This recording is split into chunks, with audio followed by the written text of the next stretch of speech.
And we are live on the internet broadcast system, the AXE+ARCANA fantasy adventure game. Hello, everybody. Uh, to answer your question, Velvet to the Wizard, yes, we are level 3. You would have acquired new spells. Yes. Let me get my book and I'll read along with you.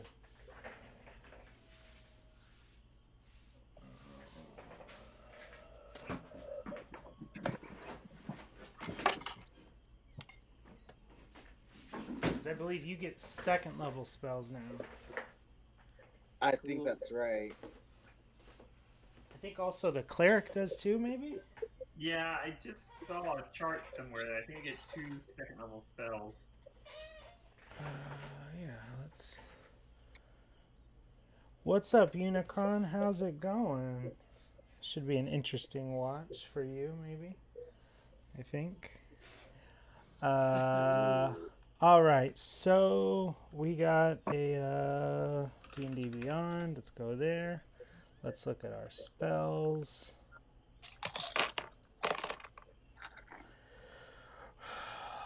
You are third level, so you know 2 second level spells now.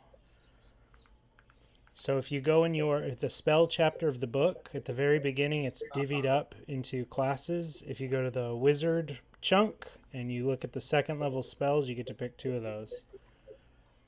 Okay. And also, I believe for our cleric, Yeah. you also get 2 second level spells. You don't have to pick them so solidly right now. If you know what you want, awesome. If you're not sure, and we'll have to update our little stats here again. But I would be wizard spells, not sorcerer spells, right? yes, correct. Third level. So at some point, you can. Some players like to multi-class, which is like, okay, at third level, I want to try out a barbarian.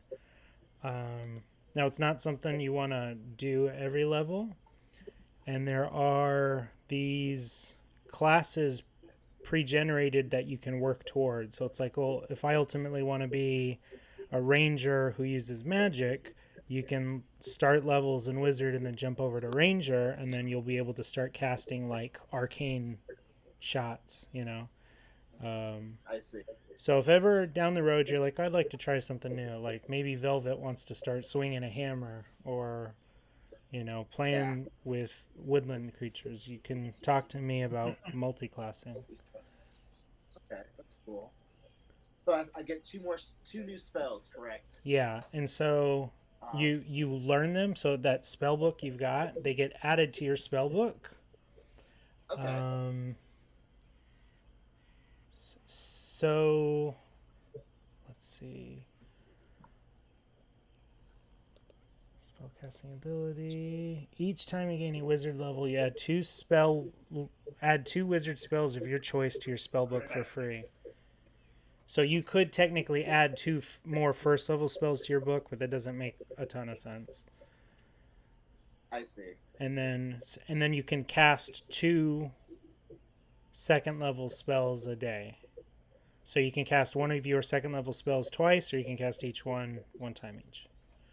Oh, I'm looking at second level spells, not third level spells. I'm sorry, yeah, second level spells. At third level, you can cast second level spells. It's a little confusing, but Okay. All right. I was looking at the wrong thing then. yeah. Right. No worries. Does that make sense for you also, Torin? Sorry, I stepped out for a second to say goodnight to the baby. What was that? It's all good. So the way spell slots work, so you're third level, but you know second level spells. Yeah. Okay. Yeah. So I don't know if your spells have to be in your domain or what, but I think I just get some domain spells. I'm looking at the thing that has the forge domain at third level. It says I have access to heat, metal, and magic weapon. Mm. But I assume it's not only those. Yeah, those might be additional spells. Yeah. Well, there's a couple that pique my curiosity. I'm kind of interested in. I think blindness and deafness is definitely one I want. Uh-huh. Um, and then I'm looking at the flaming sphere or the scorching ray, kind of wondering. So flaming sphere is cool because it's literally a ball that rolls on the ground. So Oh, it's okay. like it's more damage in a closer area versus the ray is a further beam, but it's more like one target. Okay, I definitely like the sphere. That Yeah, sounds really I cool. figured. You figured. What did we say for our monk? You don't get much. Who didn't get much at third level? Was it the monk? I get to deflect missiles, and I have an open hand technique. Ooh, So that's cool. What deflect about his miss. tumbling skills? Does his tumbling skills get more impressive? Let's see. Yeah. No. You can use Yeah. your reaction to deflect or catch a missile when you do the damage. So you can catch arrows in the air. That's cool. Sweet. But I got to spend a key point to do it. So. Boom. Well, so you can reduce. You can deflect it, and then you spend the key point to catch it, right? So I don't think you have to spend it to stop it, just to actually grab the arrow. Gotcha. I think so. Radical. Yeah, and then yeah, your way of the open hand is what you picked for your monastic tradition. I mean, that's what's free on D&D Beyond. So. Oh, if you want to look at some other stuff, I'll get you some No, other I think stuff. that's fine. I don't really remember. Let me see. Oh, I see some other stuff on here. Oh, it's playtest. The astral self. Oh yeah, that was the one I liked. I was like, whoa. What? It's pretty cool. You like get to like, and slowly over levels envision your entire existence into like a energy manifestation. That seems pretty David Carradine, right? Yeah, definitely. I mean, if you want, if it's on here, if you want to do that, man, you can use that if you're interested in it. Yeah, I mean, I don't want to cause any complications. It's not. I mean, it's on here. So Yeah. like, let's see. You can use. What is your wisdom modifier? Wisdom is +2. And what's your strength? +1. So yeah, if you're the astral self, you can use your strength modifier instead of your wisdom. Because you're like mind above matter, right? Mm-hmm. Monks, arms. The arms. Wait. At third level, Master Key is summoned to push your astral self. You spend 2 key points as a bonus action to summon the arms of your astral. Oh, so they're ghostly arms that float around you. Yeah. Oh, and so that you have these ghostly arms that can reach 10 feet and hit people. Yeah. Immediately after, but it costs 2 key points, right? So it's real cool, but it's you can use it once a day and you're pretty much drained of it. Yeah, exactly. That's pretty slick. But if you wanted to take that, I would allow it. Okay. Because it's right here on the page. No takebacks. No. So try it out, and if you don't, like I've told all you guys, if you're trying your character out and something's just not working out the way you want it to, talk to me and we'll figure it out. So it's all good, yeah. And then let's real quick. Let's look at. Like. Go ahead. I was gonna look at the bard real quick and see if you got anything. Yeah, I did. Bard College and expertise. Yeah, so I chose College of Lore. That gave me an expertise. I get to choose 2 skills to add proficiency to. So I chose Performance or Arcana. With College of Lore, I get bonus proficiencies to Intimidation, Stealth, and Deception. Yeah. I also learned Cutting Words, which is a learning to use my wit to distract, confuse, and otherwise up confidence from competence of others. So I guess I get to insult people, which is kind of cool.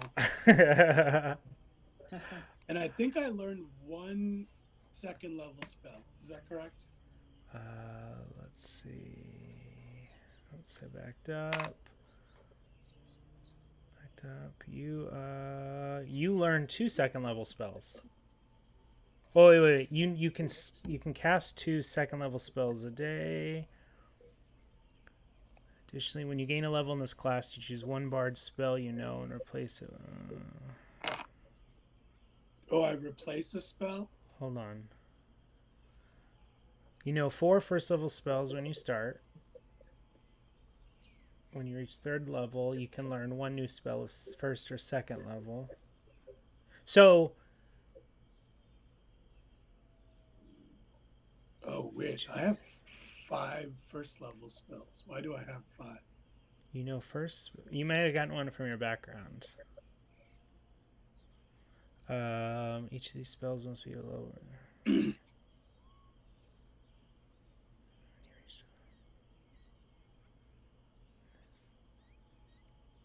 So you can what it's saying is you can swap out a spell on your list if you don't like the way it's playing out every level. So if you're like, oh, that Vicious Mockery is good, but this other spell would be better, you can swap it out. So... Well, with Cutting Words, I guess I could, but Vicious Mockery is a cantrip, so does that matter? No, yeah, I wouldn't. It's for your better spells, right? And so, like, anybody, like, if you've got a 2nd level spell slot, right? So you can cast 2 2nd level spells, but you've got a 1st level spell, like a Cure Wounds. You can cast that 1st level spell as your 2nd level, and depending on the spell, it will do more because the spell expands to fill that slot.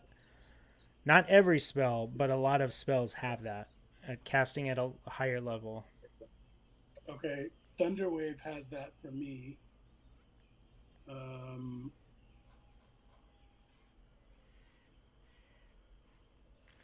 Yeah, so you're gonna learn 2 2nd level spells this level, and then if you want, you can swap out one of your 1st level spells for another one. Okay. Cool. Sounds good. Awesome. All right. Does anybody have any other questions? The monk sounded like. Can I pump up the volume some? Pumping up my volume. Pumping up my volume. Test. Sound good. Okay. I'm seeing if this is better for Twitch. Waddle, did you have a question? No, I'm good. I figured it out. So let us recap where we left off.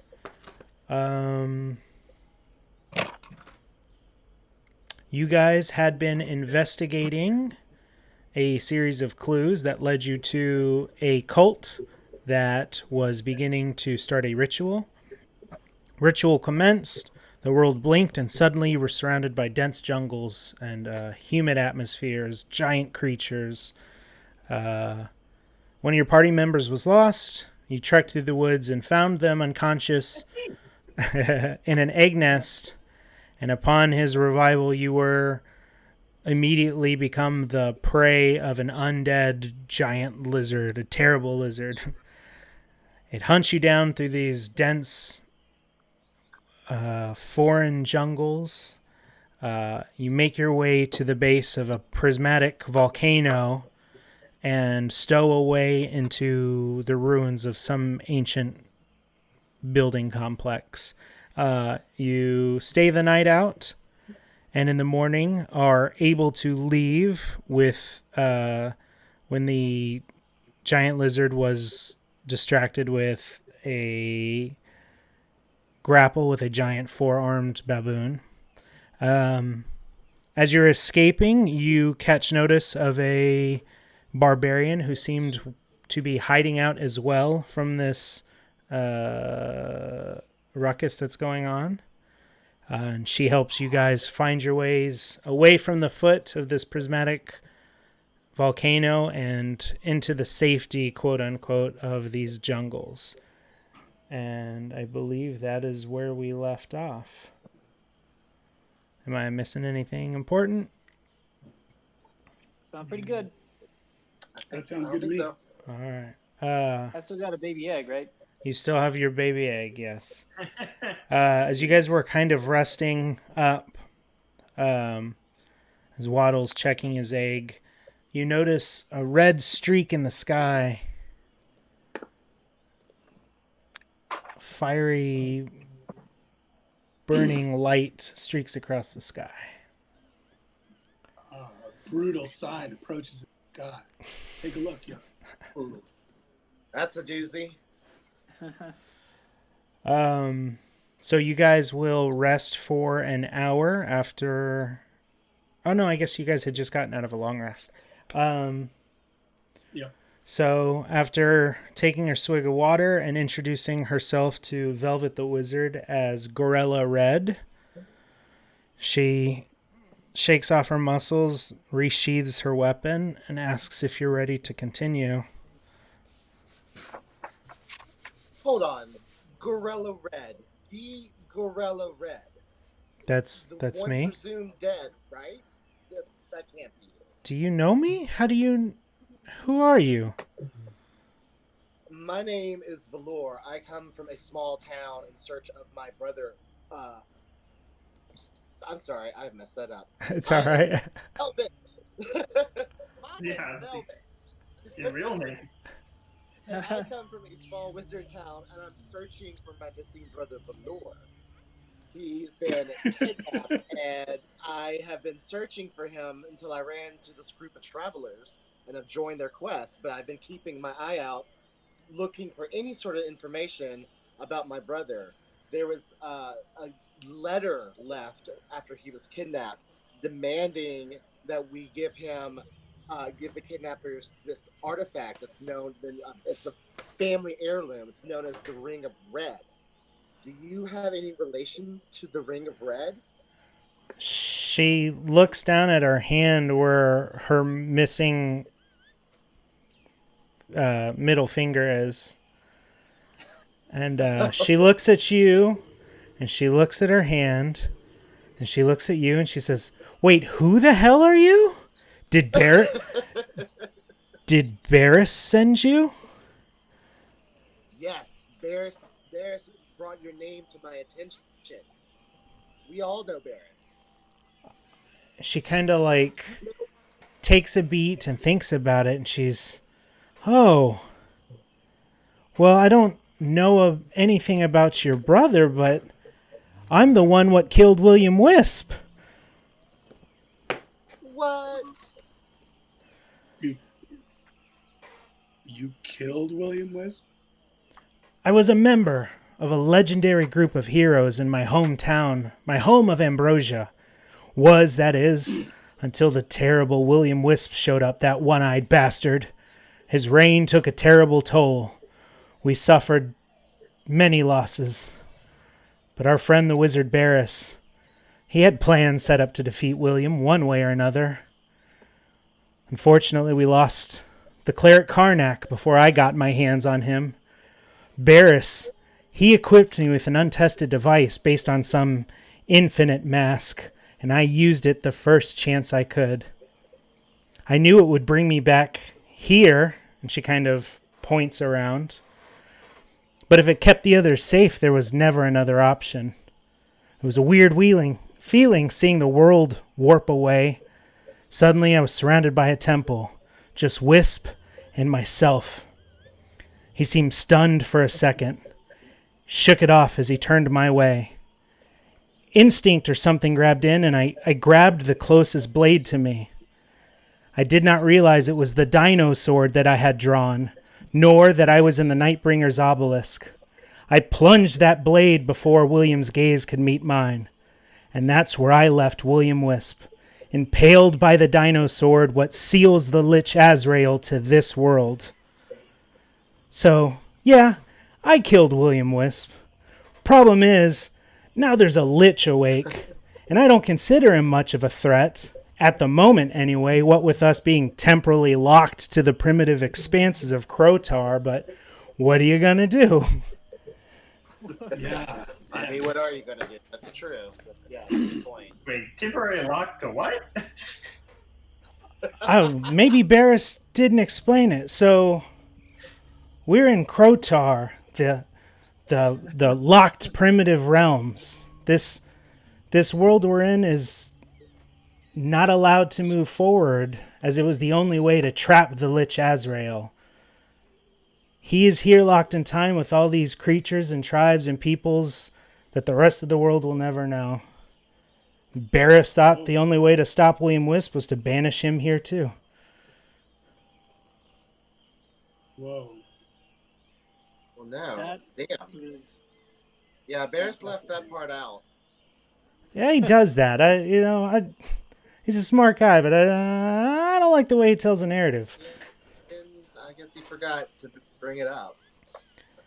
Yeah, it's not awkward.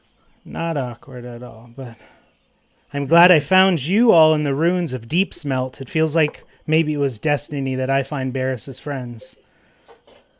This is deep smelt? The ruins of Deep Smelt, Master Dwarf. Oh, this must be like a pilgrimage to you, huh? This is one of your sacred sites. I never thought I would see it myself. Yeah, you kind of have that like fluster, like you just saw a celebrity and didn't realize it until it was too late. Yeah, I'm like looking around, making sure I didn't like disturb anything around me. That's You a can- great description of that. Yeah. You still see the colorful plumes of smoke in the distance above the canopies.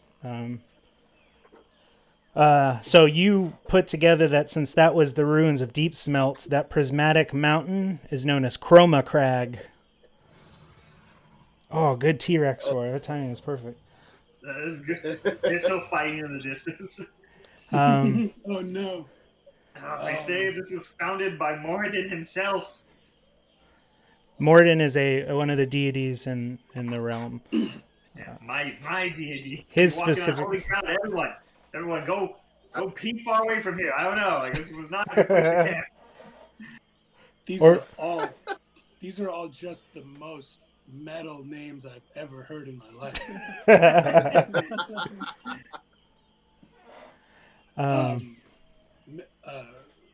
Mistress of Gore, is there? We keep running into followers of William Wisp telling us that he's coming. Is that a threat to you guys here? I thought you said he was trapped. I don't.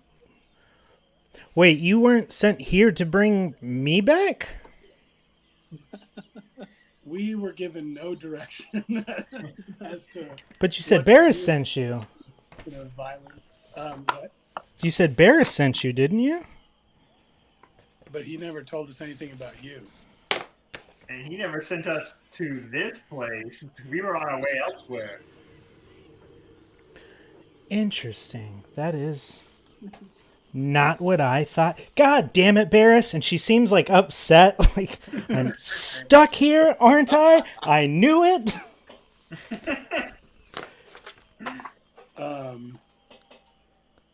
I mean, we could probably take you with us. We're not going anywhere in particular just yet. We're trying to figure out our bearings still, I think. Yeah, she's stuck here. We don't know how to get out either. I know a place where we can relax. We don't have to worry about the Jame or Gripples or anything. It's up the river a little bit. I have friends who will keep us safe. If you'd like, you can follow along. If not, I think I need a drink. Oh yeah, let's do that. No, I would love to join you. Sounds like we could all have an opportunity to get to know each other better.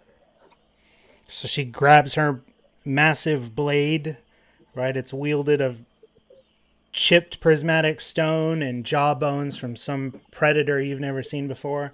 And she starts hacking through the brush I and want making that her way into the dense jungles of Krotar. Making our way into the jungles. Let's see. So after a few hours, a ton of insect bites later, Ow. you come across a setting that looks like the picture on the screen. Hopefully you guys have the shared screen. Yep. Yes. So in my head, I imagine it kind of like the shack at the beginning of Donkey Kong. Nice. Perfect reference. Is Cranky Kong inside? So Cranky Kong? you see the race is known as turtles. They're giant turtle folk. Oh my You God. see one at the docks kind of messing around with a net, and you see a lizard folk, but he's a chameleon lizard folk. You see him kind of around back of the shack, and he catches eye of gorilla, and he kind of waves to her, and she waves back and approaches him in a very friendly manner. They embrace and hug and start a conversation.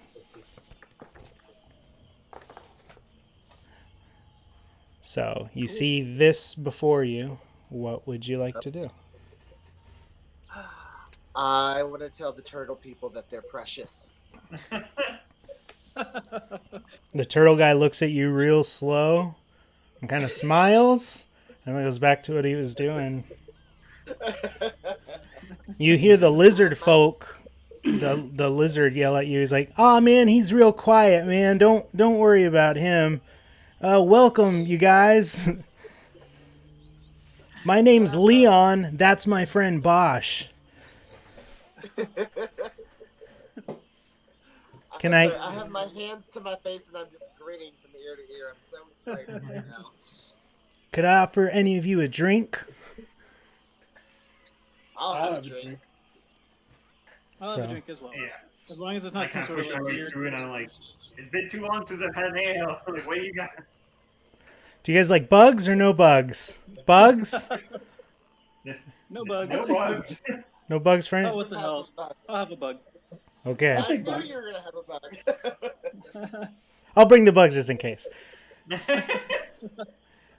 So Gorilla sits down. There's seats outside. This place feels very homely. And he comes out with drinks. There's some sort of distilled beverage made from the dwarf in the party. This is sweeter than you're used to because it's like a nectar. It's made of fermented fruits as opposed to ales and grains. Those of you who get a couple bugs sprinkled on top as floaters, like, you're not mad at it. It's kind of salty and tangy and crunchy in a really fulfilling way. I'm going to try new foods in different cultures. So Gorilla starts like resting because she did not have the same night's rest you did, and starts kind of tending to some of her scrapes and bandages. I want to go up and just ask, like, may I inspect that mighty weapon of yours? Yeah, she unsheathes it and hands it to you, and kind of like looking at it like a jeweler with like a little, like, really closely. your brain can't comprehend how something not forged of dwarven metals can be so effective but so like clanky. Like, you like it, but it's ugly. You know, where are the bolts? Where are the nuts? Where's the Yeah, so it's like all natural kind of stuff, like it's like stone and bone and stuff. Yeah, very Conan the Barbarian-esque. You know, like maybe a spinal column for the hilt, wrapped in leathers of like purple beasts. And the chromaticness to it, were these stones from deep smelt? Yeah, she acknowledges. Yeah, these were made from deep smelt. I don't know if you ever met the Prince Darling Gayheart, heir to the lands of Ambrosia, but his famous mystical sword Sparkle Song, they say it was forged in this very fire, and you know, I thought I'd do it as sort of to pay homage to my friends back home, which I'm never getting back to. Oh, it's just hitting me again that I'm trapped here. She looks like she's done well, but like, kind of over it. So Leon's like, so Gorilla says you got to see the big lizard fight the Jame, right? The giant gorilla. Yeah, Yeah, it was it's pretty true. wicked. It was like, Yeah, I've never seen beasts quite like them. Are they usually undead, or is that new? Ah, man, no, see, ever since Gorilla here, she pulled out that sword to stop that wisp thing. I don't know, man, but ever since then, these undead have been everywhere, man. They're like, we've got some grung neighbors. Do you know what a grung is? Grungs are like little frog people, man. Anyway, they're real loud, but like all these undead things have been like really kind of jiving with their hive, and it's not great for us. Business has been kind of slipping. So yeah, man, it kind of stinks now that you mention it.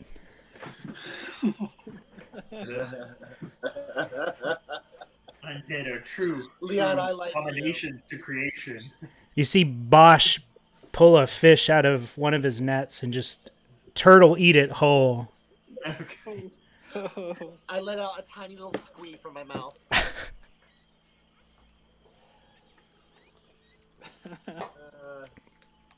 I'm lost. Gorilla, how did you meet Varys? How did you two cross paths? I was drawn to his service, I suppose. Barris sent out these notes one day, and I sort of heeded the call to adventure. Do you know the AXE+ARCANA? Have you seen the tower? Have you drank the Dwale at Fellstone Tower? Barris brews such a mean beer. We We have. Yeah. We did that. Yeah, so my story is yours, just further down the path, I suppose. We had many years of fights and battles and adventures under our belt, and we were like a family until William Wisp came to town. I suppose we have to look forward to being trapped in a distant realm someday then. Well, I mean, and kind of points around to you again. Maybe you're not that far behind me.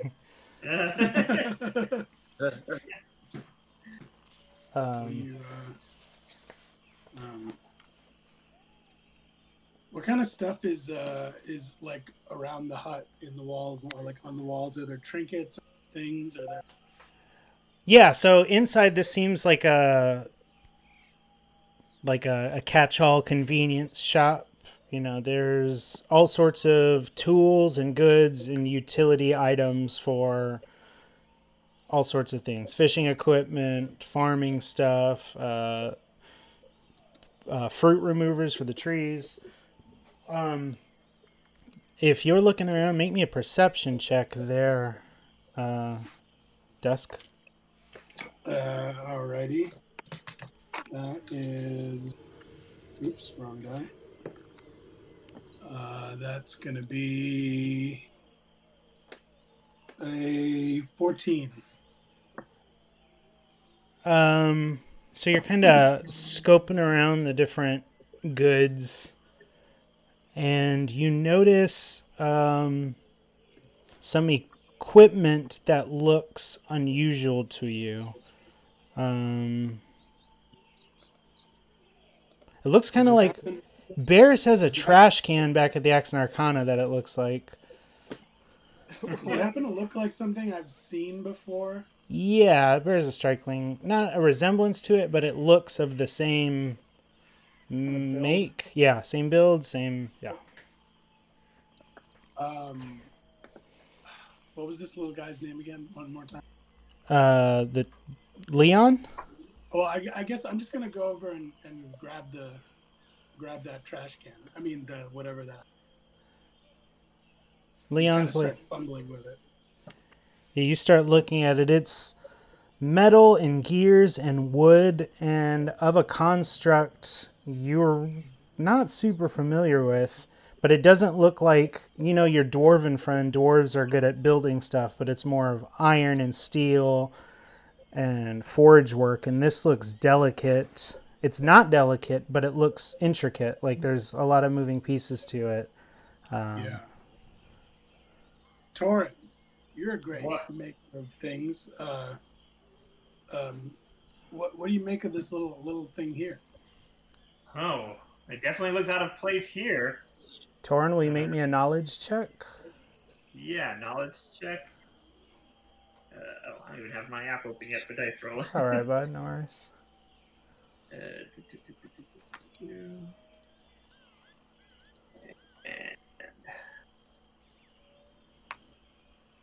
Okay, rolling a 17. This is of gnomish construct. Gnomes built this. No. And so you're kind of like going through your like construct college classes you had. You're like, okay, gnomes constructed Warforged. Okay, there was these guardians built to fight against unjust threats, and they were used in a war and then seemingly vanished one day. And it is not often you come across Warforged, either the creatures or technology of their sort. So I start to recognize, like, it looks like junk, but I'm like, wait, I think that's like the arm there. Like, it's maybe like a valve or a gear or it's so it's just like part of it. yeah. I'm Leon, gonna say like Warforged in like a really low guttural, like Warforged, cool. And I'm gonna ask Leon, like, where did you come across this? oh man, so if you're into that, you're gonna dig this. He kind of like steps outside the hut and points, and there's a cliff face, and inside of the cliff face are like giant statuesque, I don't want tombs. They're like encasings around something. How do we not notice that? Well, it's kind of like it's covered in moss. It looks like rock face. But he kind of points out, and you start to see the handiwork of stuff carved into there. And Leon's like, "Oh man, those are the bulwarks. You know, the wark jammers. These things are all over the jungles, man. Nobody knows where this stuff came from, but it's all just kind of here, like it's been here forever." Yeah, man. So sometimes we grab stuff off of it, and you know we fiddle with it, and it makes power. Sometimes you can generate all sorts of things, man. So people come and buy stuff that we pry off those things. Whoa. They're real efficient.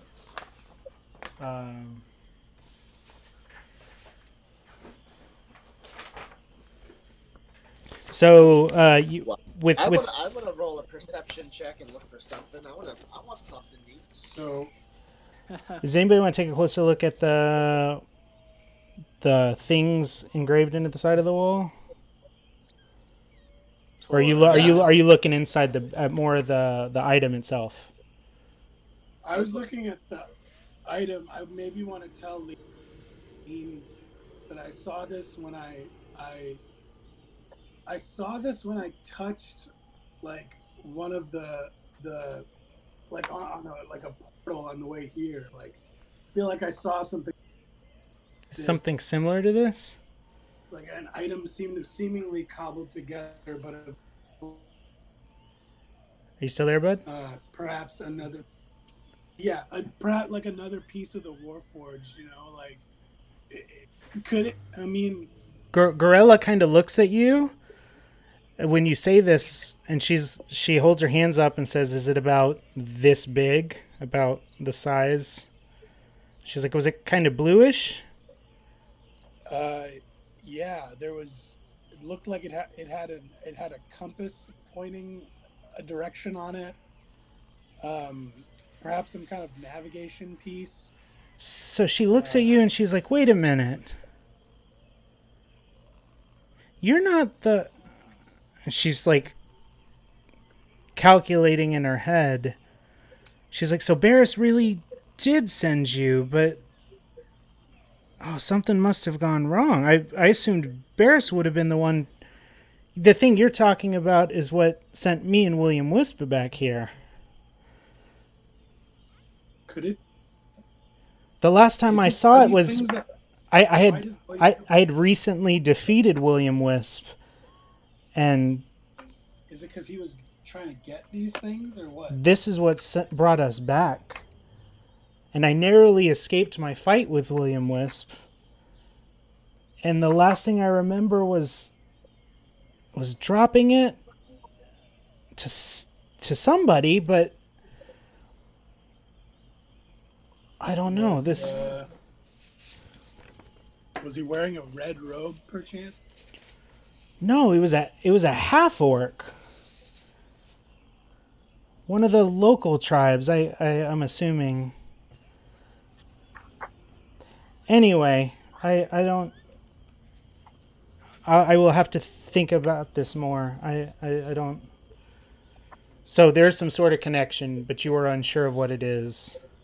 I'm gonna ask the Leon if I can have this device that we found, the Warforged piece. I don't know about have, man. I could let you borrow it, but if you want to keep it kind of longer term, you have anything to barter? You said outside, real quick, you said outside the turtle was fishing, right? Yeah.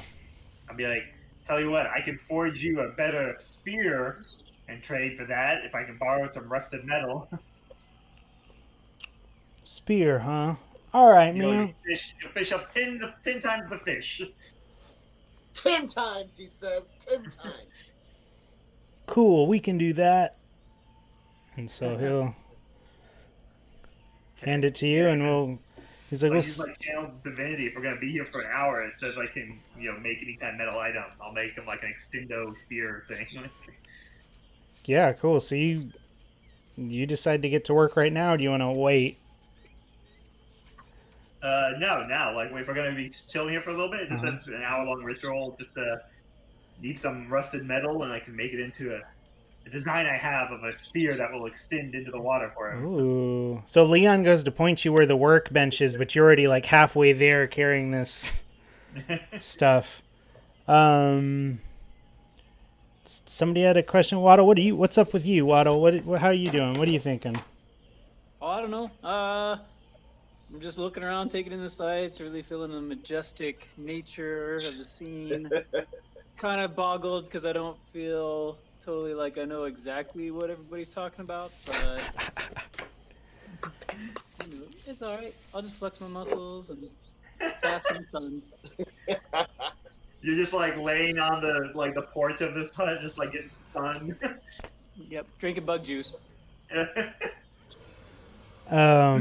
What's up? Juice is delicious, by the way.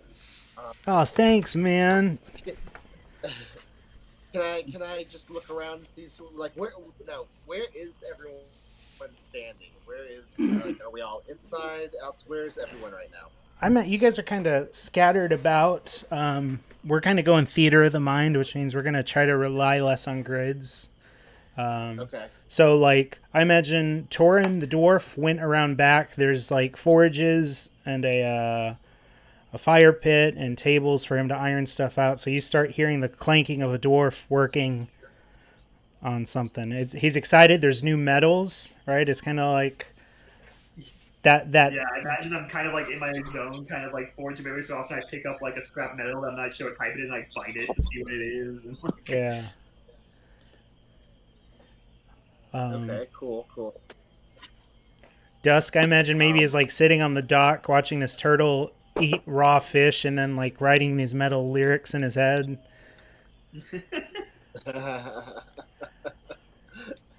Okay. Where is Gorilla? Is she off to the side? Is she by herself? Yeah, she's kind of like on the front porch, still tending to her wounds. She's lost in contemplative thought. I see. I want to walk over to Gorilla. Or I should say, I do walk over to Gorilla. Okay. Swiftly and with purpose. And I just kind of come up to her, and it's just sort of just me and her. And I just kind of look at her, and I go, Gorilla, I need to know right now, can you tell me anything about this ring that I'm in search of, the Ring of Red? Do you know anything about it? So who needed the ring again? She asks as she's trying to like remember. You knew about my ring that's not on my finger. I mean, so I had a ring, and when I plunged the blade into that purple bastard's head, the sword got hot, and my ring fused to that sword, and my ring and my finger are still in that sword, planted in that monster's head. And you're telling me somebody wants you to bring you my ring? Yes, that's true. I don't know much about the ring itself, but there was a ransom note when my brother was kidnapped, demanding that I bring them this ring. Who is the ransom from? It was from a stranger. They did not reveal their identity, but that they would be in touch with us. Well, my friend, I have no answers for you. How long? You don't know anything of the history or origin of the ring? What kind of powers it possesses? Any sort of information about the ring itself? Or are you just as confused as I am? Make me an insight check. Roll me a 20-sided die, and I think it's your Okay. wisdom modifier. My wisdom modifier. Oh, I pushed the wrong button. Let me look. I rolled an 11. My She's wisdom. Yes. I have no additional modifiers. I rolled an 11. she seems to be as perplexed as you are. I see. Well, Like in that case, how do you know about the ring I've been missing for 10 years? it is supposedly a family heirloom of ours. Although I've never actually have seen myself the ring itself in person. It was kept in a vault in our family's safe in our family home. And when my brother disappeared, there was a massive explosion, and the vault was empty, and my brother was missing, and there was a note demanding the ring. Yeah, her gaze, her eyebrow furrows more as she's trying to piece together the things you're saying with her experience, and something doesn't seem to be jiving. It's okay, Gorilla. You don't have to think too hard about it. We'll figure it out. Waddle, make Or am me I a not? perception check. Okay. 16 So plus whatever. you're kind of sitting off to the side, maybe just trying to figure out what's going on around you.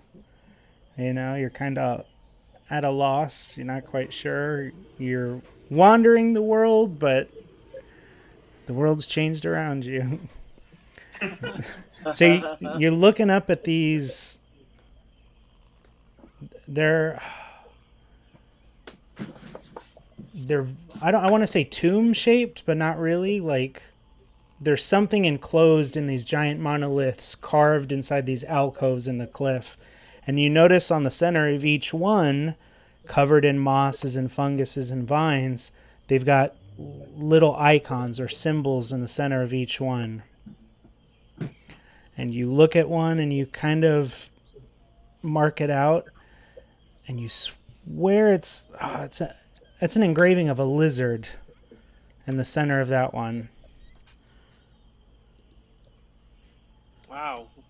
So I'm looking at this thing and I'm wondering, like, what's up with this lizard that they've carved into this? Like, Yeah, can I get a good look at some of the other symbols that are there? Or? So yeah, you look to the one to the side of it, and it's got a vaguely feline shape to it in this one.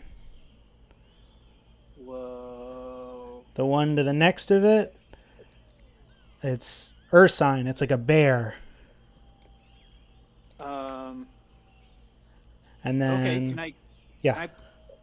Can I like press my hand against it or anything? Is it? So they're tall. They're like How far away are they?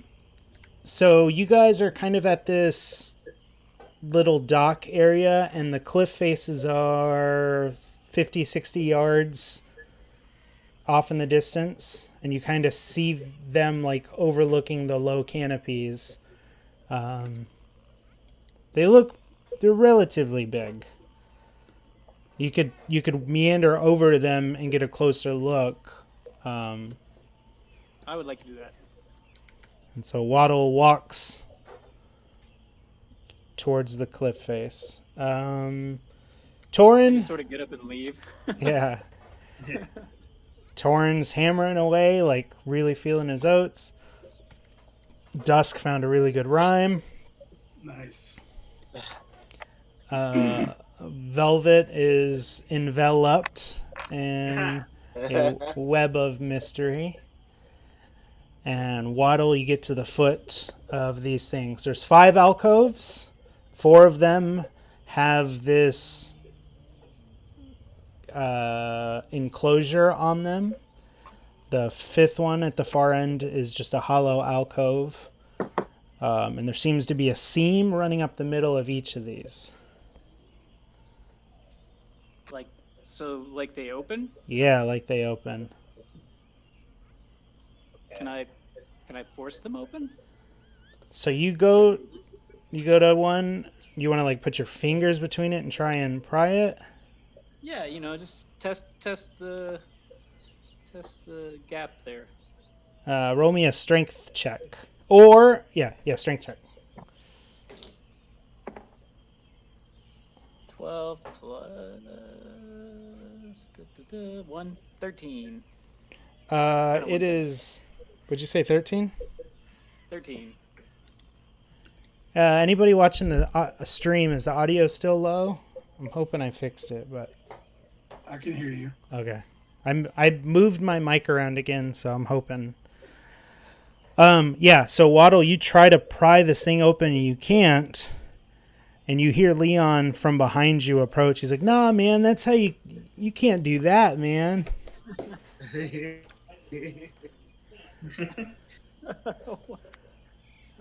Thanks, Leon. I'll try another resource here and see if I can. No, man, there's buttons over here, man. All right. Well, what the fuck? So he walks over and there's like a false rock. He moves out of the way and there's a panel. And he's like, "Oh, yeah, man, we've been trying to mess with these things for a while, Bosch and I, we've been here 11, 12 years, and we've only been able to open these a little bit." And so you see him go through and start essentially like hot wiring this pad. What's the background of the characters? I'm going to fix the audio real quick.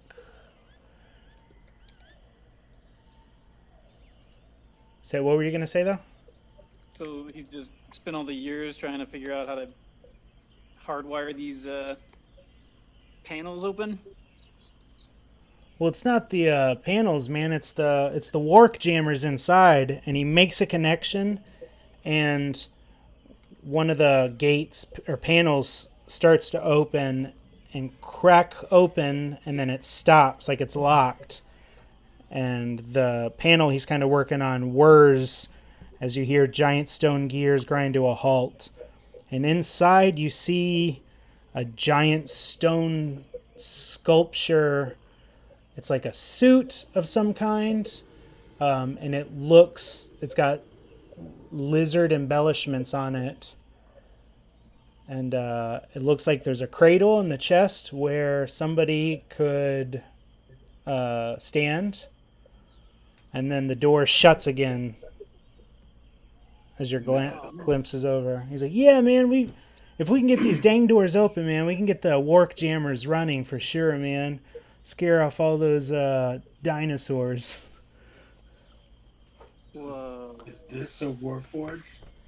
I mean, it's the same make, man. These things were created who knows how long ago to keep all sorts of creatures and what have you out of the way, but I don't know, man. Whatever civilization made them's long lost. So our treasure, you know what I mean? Well, someone's treasure. Someone's We can get the doors treasure. open. Yeah. Oh, heavy. Hey, what if you do that? What if you finagle all those buttons and such again, and we try to chalk open this door a little bit? Yeah, okay, man. Put a So stop in there. he goes over and he resets the wires, and you hear the gears start to whir as the doors open again, maybe a foot and a half, and you hear the gears start to stick. If you're gonna do anything, now would be the time to do it.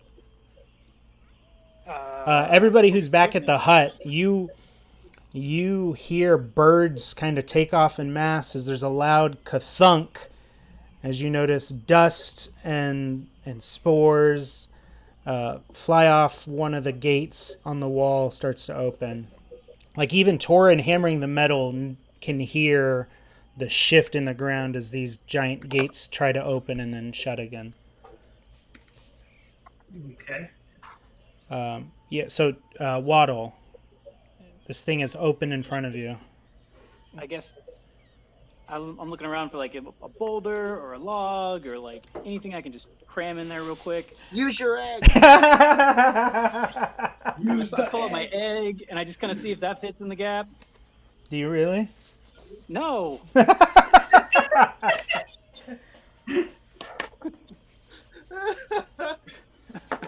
You find like a stone thumb that snapped off of an idol and the mosses around this, and you pick it up and put it in there, and as the door shuts, the gears grind as it starts smashing the rock as it's trying to close. So you bite yourself another minute or so.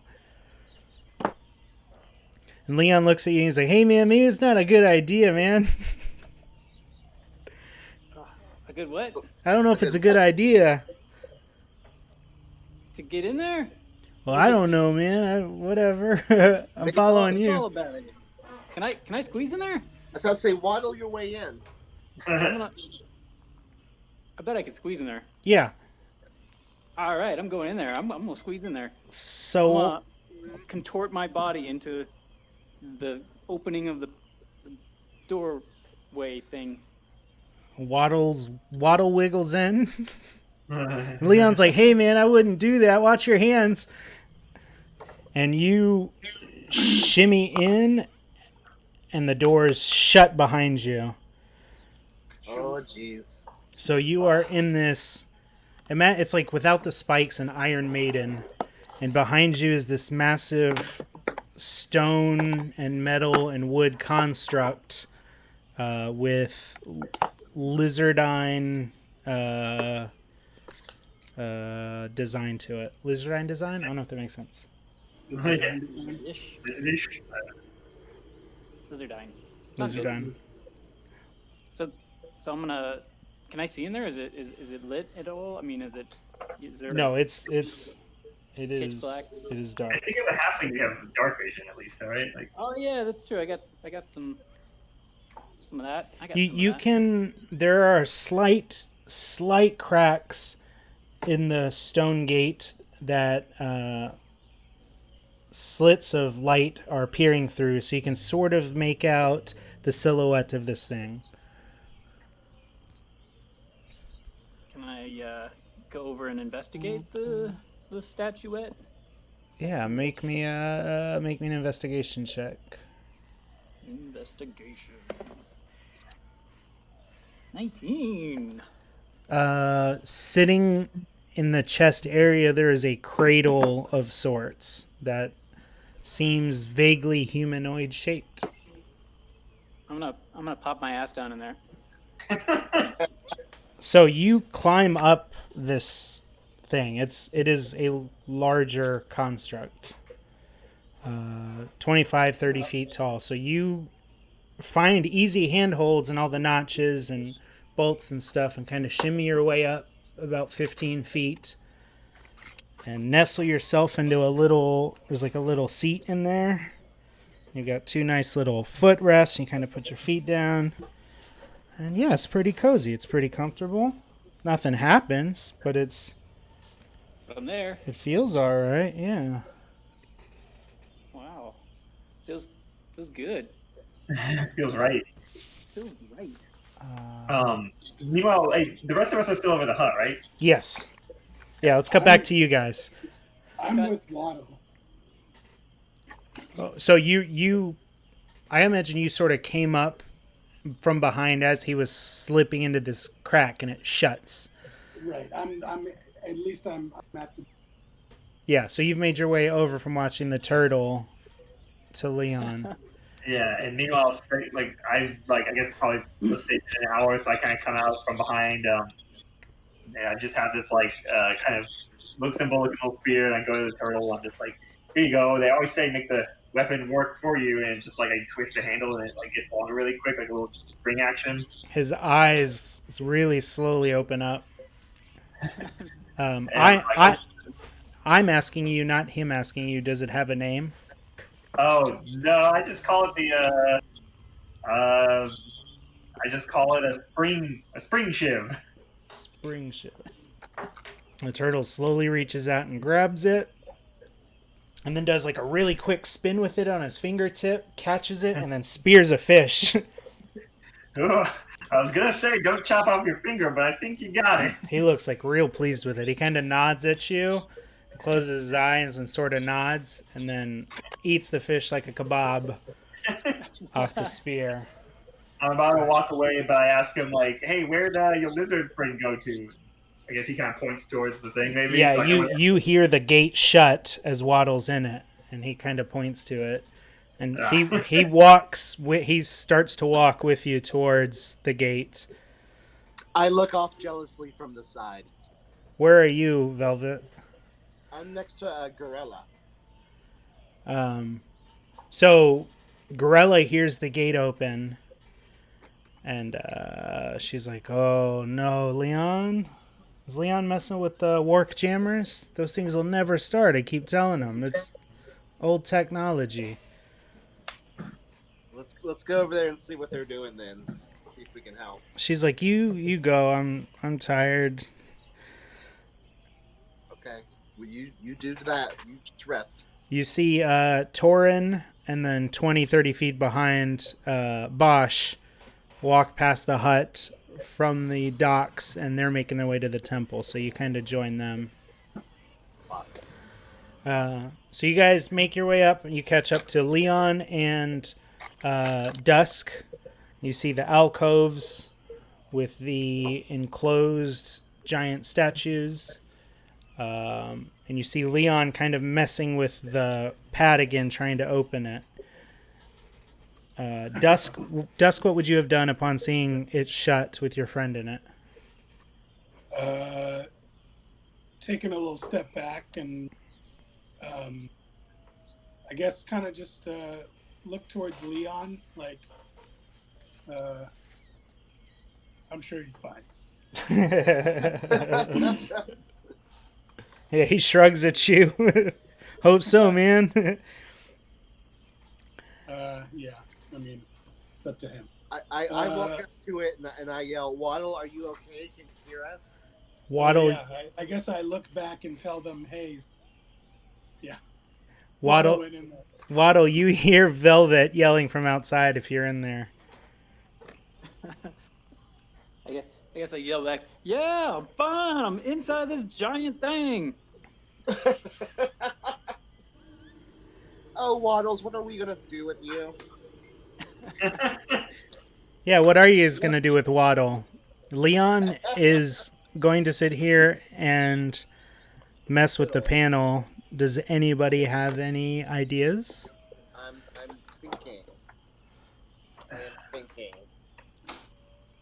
So wait, the panel, does it look like it could use more, like, is it like kind of like it should have power to it?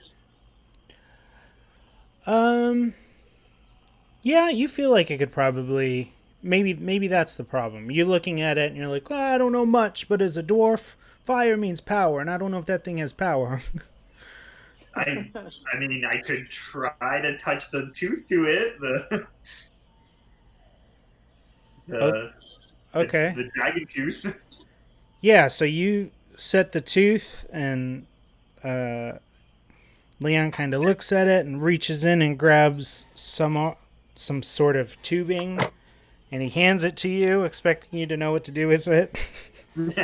I kind of like poke it in the hole like a key or something. When a connection is made, the gates start to whir. Waddle, the door opens in front of you, and it slides shut and stays shut, and you guys see Waddle sitting in the crater of a wark jammer, which is a construct that can be manned or personed, piloted,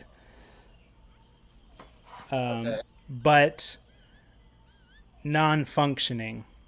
So like Waddle looks real cool in this. It's like a giant power suit made of stone and metal and wood, and lizard looking, but it's, it won't start.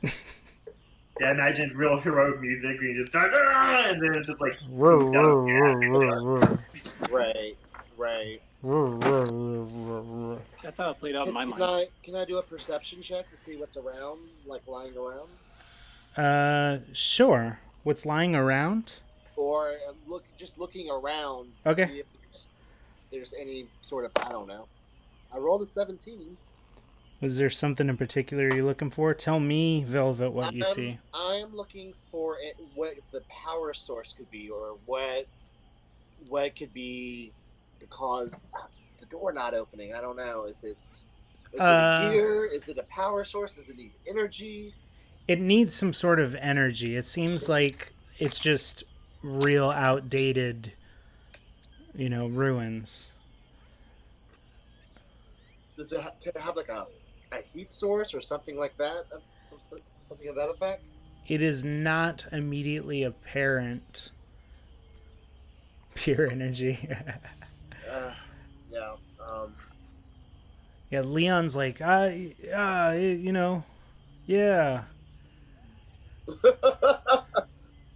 You're a wizard, right? Like, I know I'm a wizard, but I'm not a smart wizard. I didn't graduate wizard school. I didn't tell you guys. I'm gonna yell out of the chamber at Velvet, like, Velvet, use one of your spells.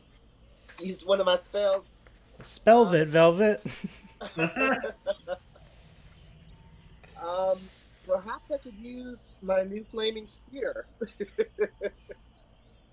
That seems like a bad idea. Use a firebolt to blast the door open.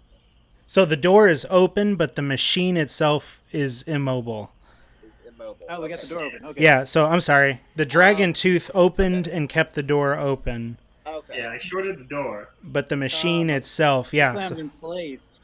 I'm sorry. Yeah, that's my fault. Yeah, the gate stayed open. Waddle can see everybody as he's standing in this cool suit, but the suit. Sweet. So I'm just gonna pose. Yes. If I shot it with a magic missile, do you think that could get it going? Like a blast of energy? Maybe I should get out. I don't know, man. I'm good at taking stuff apart. I'm not really good at putting things together, Jeez. I just don't know what kind of spell I would have that situation. I mean, like I said, man, these things are kind of littered all about, so I don't know if it's I'm good at taking things apart. Maybe we could go look around. If you guys are really interested in these things, man, I'll make you a good deal. Okay. Yeah, let's talk about that. That sounds interesting. Maybe it's missing some pieces. Yeah, that's come to think of it, man, those grungs up the road, man, those little frog dudes. Oh, what was I saying? Oh, yeah. Yeah, man, I think they might. I swear I saw something that. Oh, what was I saying? What about the grungs? Oh, grungs, man, they're mean. Yeah, no. No, I think what you're saying makes sense, man. I think they've got some components to this thing now that you mention it. I guess I never really put those things together, huh? Yeah. If you want to go visit the grungs, just be careful, man. They're real. I don't want to say antsy because they eat ants, but they're always looking for a scrap. So Just be cool. And don't tell them I sent you, because they don't really dig on me and Bosch, man. Why? Well, Bosch ate their prints, man. Jesus. What? It's not on me, man. No, please. Um, I want to go there. yeah, Bosch kind of shrugs. Okay. Yeah, Leon's like, if you want to go, I'll give you a map, man. He draws you out a little map. Yeah, if they'll make While trade you're with drawing you. them out, can I be like, guys, come here, let's huddle. What are we doing? Because this is a I've this obviously is a got sweet that on neck. my This is a sweet thing. Don't get me wrong, but are we gonna use it to go somewhere? Like, how are we gonna get out of here? I think we're trapped. I think we need to rebuild this thing. Right? It would be the most metal thing to do. I like think really hard. I'm like, yeah, you're right. It would be super metal.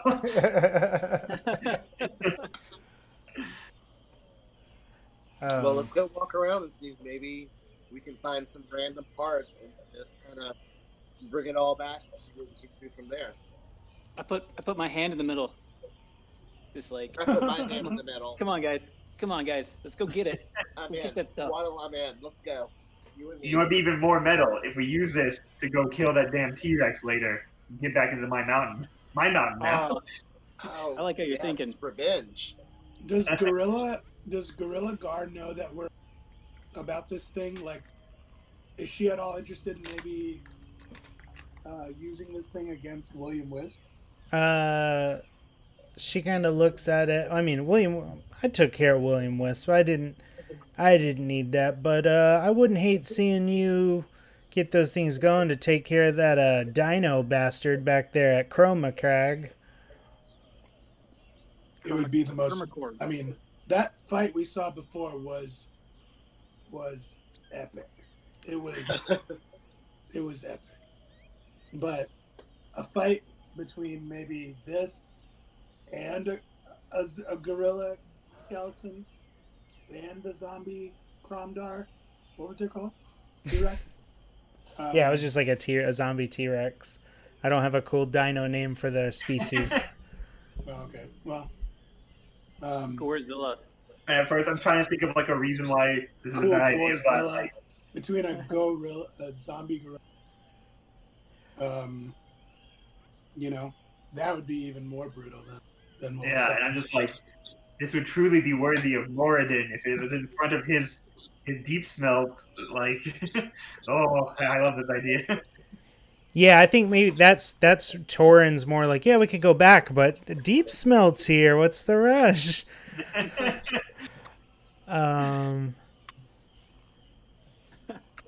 Yeah, I mean, does anybody feel like their character doesn't have, like, they're lacking motivation to follow this? No, I'm in. Yeah. No, let's do this. Kinda to get out of here. There's a other thing I want to find, but Gorilla kind of laughs. Get out of here. Ha! I thought that's what you were here for. Ah, fine, don't take me with you. I'll stay here with the turtle.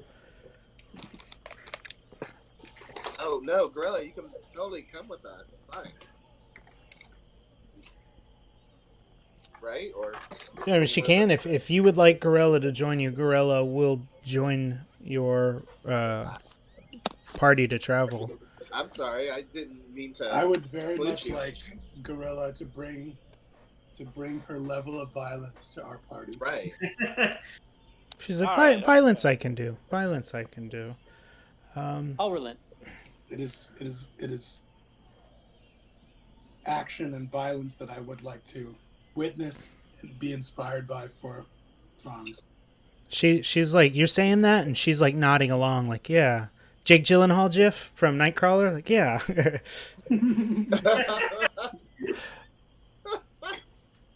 She's like, look, we're trapped back here. What else are we gonna do? I'll join you, you know? There's more of those work jammers than just that one. And she points to the other 3 alcoves.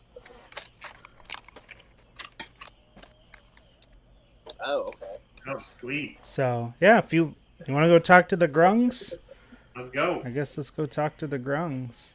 Let's go have a physical conversation with them. So Leon gives you the map. Everybody's all healed up and all spelled up and good to go. Full of bug juice. Full of bug juice, bugs and bug juice. All right, let's bring up the grungs. They are right.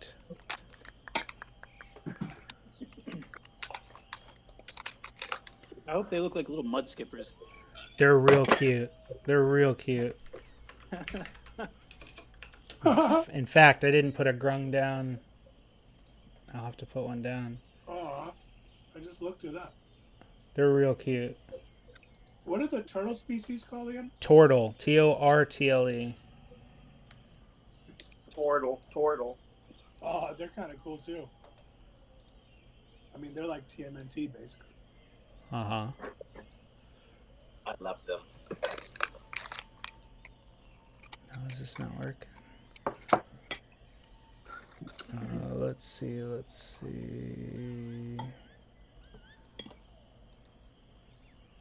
There we go. Here we go. I had to find it. Let's change this map into this map. Whoa.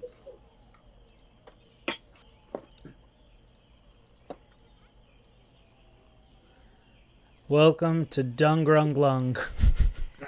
Hey, Oh Can you man. tell me the name of the Bosch and what was the other turtle person's name? Leon, because he looks like a chameleon. Okay. And Bosch, the Renaissance painter turtle. I was wondering if they were named after a Renaissance painter. No, Leon's just my lizard folk. He was a character I built a long time ago. Never got to play him. They don't happen to have two brothers that they're missing, right? Like lost brothers? Leon is a lizard. Oh, right. He looks like a chameleon. He's a lizard. The other guy's a turtle. My bad. No worries. Restore. My computer shut off and I can't find my place in the book. Almost there. Here we go.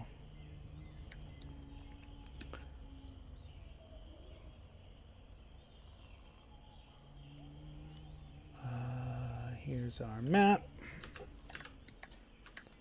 And here's...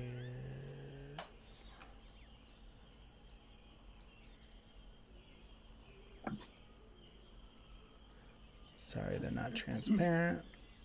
Is that a maze? It looks like it. It could be. Aw.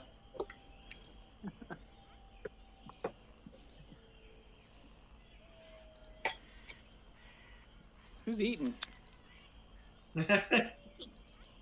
Me? What are you eating? Is that spaghetti? No. Is it cereal? Nope.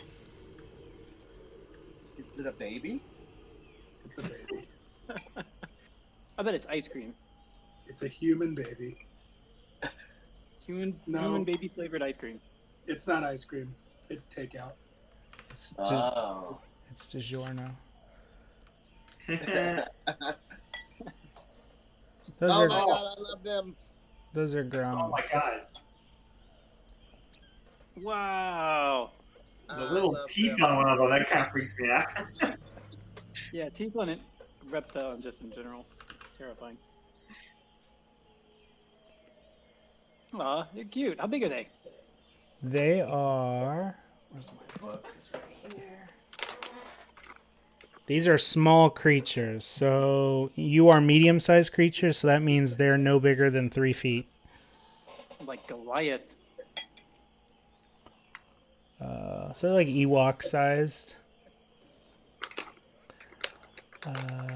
adorable. So you make your way through the jungles of Krotar, following Leon's map, and it leads you to Drungalung. What is this? Dungrunglung. Dungrunglung. Say that 5 times fast. Say it once.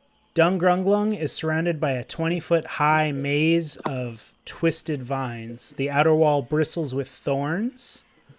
And you see littered amongst the thorns outside are undead that are like trying to get in but impaled upon the thorns and still kind of moving. Oh. And you see them kind of dotted along the walls out here. You guys have run into a couple of undead in your time so far. So it looks like these thorns are keeping back the undead. And you see 2 green grunglungs, these small frog-like people wielding short bows, standing at the gate and sort of keeping guard from afar. Okay. We should go talk to those guys. Can we? Will they be upset? I don't know. We won't know until we get there. You They're won't know just until you guarding. get there. That's true. So Yeah, approach slowly. Keep your weapons away. Stand real tall, though. Torin, put me on your shoulders. So you start to walk up, and they, in a guardly fashion, kind of ready their weapons. Ho! Who goes there to Dungrunglung? Oh god, they can talk. Oh God! It is for travelers. We have come to speak to your wise person. That was that leader. You have come to hear what King Grok has to say? Yes. They're here to see King Grok. They're here to see King Grok. So they sort of lower their guard a little bit. Stow your weapons, travelers, and we will make way to see King Grok. So they're kind of watching you and waiting for you to seem less hostile. I'm gonna use sleight of hand, and I just kind of want to like tuck like my throwing knives into my sleeves or something. Roll me a sleight of hand check.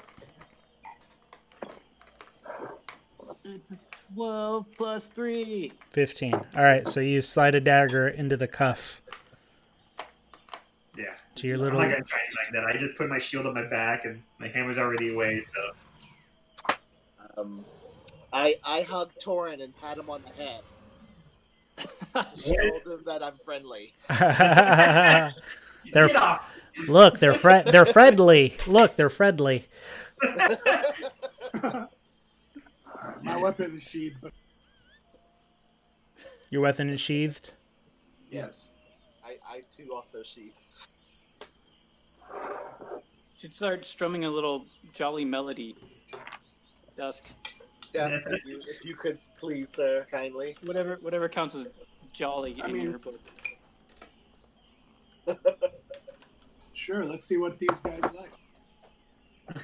What you got?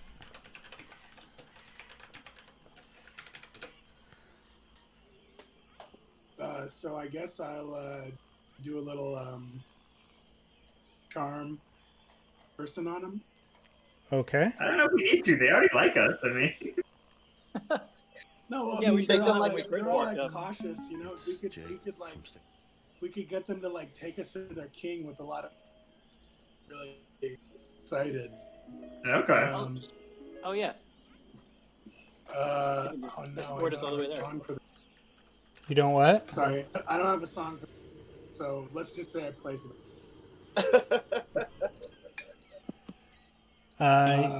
You want to roll me for it? Rolling. That is a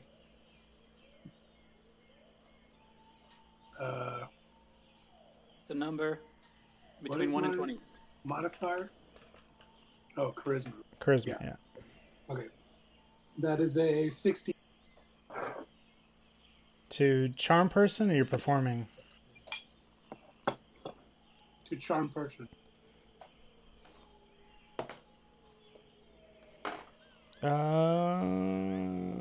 It seems pretty sold on you that you will help King Grok. He seems to trust you more than the other ones. Cool. There's something about your skin looks like you're sort of demonic looking, and you're the closest to a turtle or to a frog, so they trust you the most. One of them holds your hand and leads you into the maze.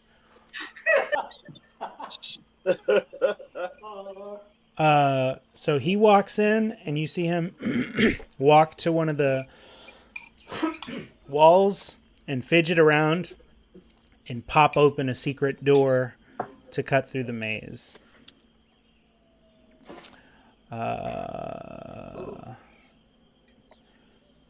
Should we leave like a mark or like a breadcrumb trail?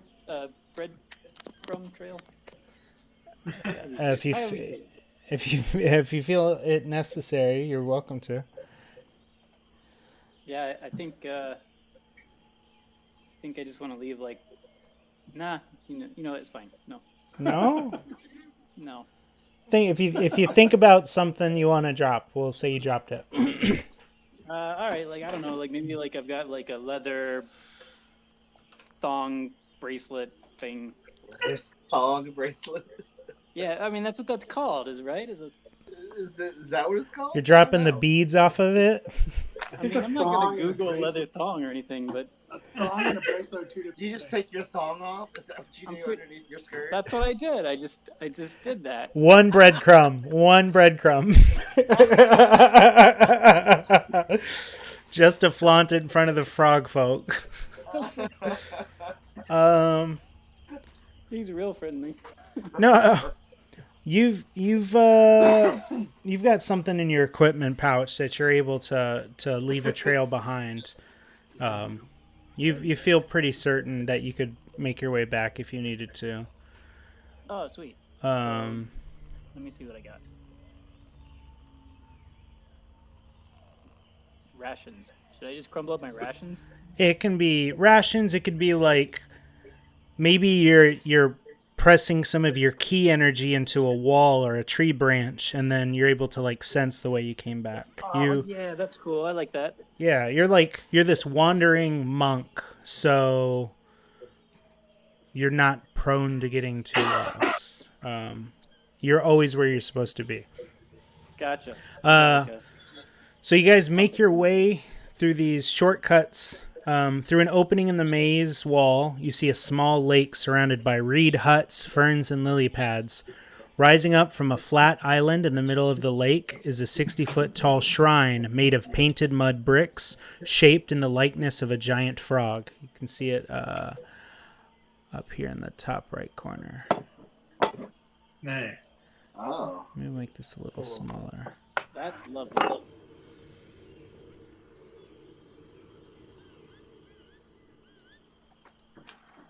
All right.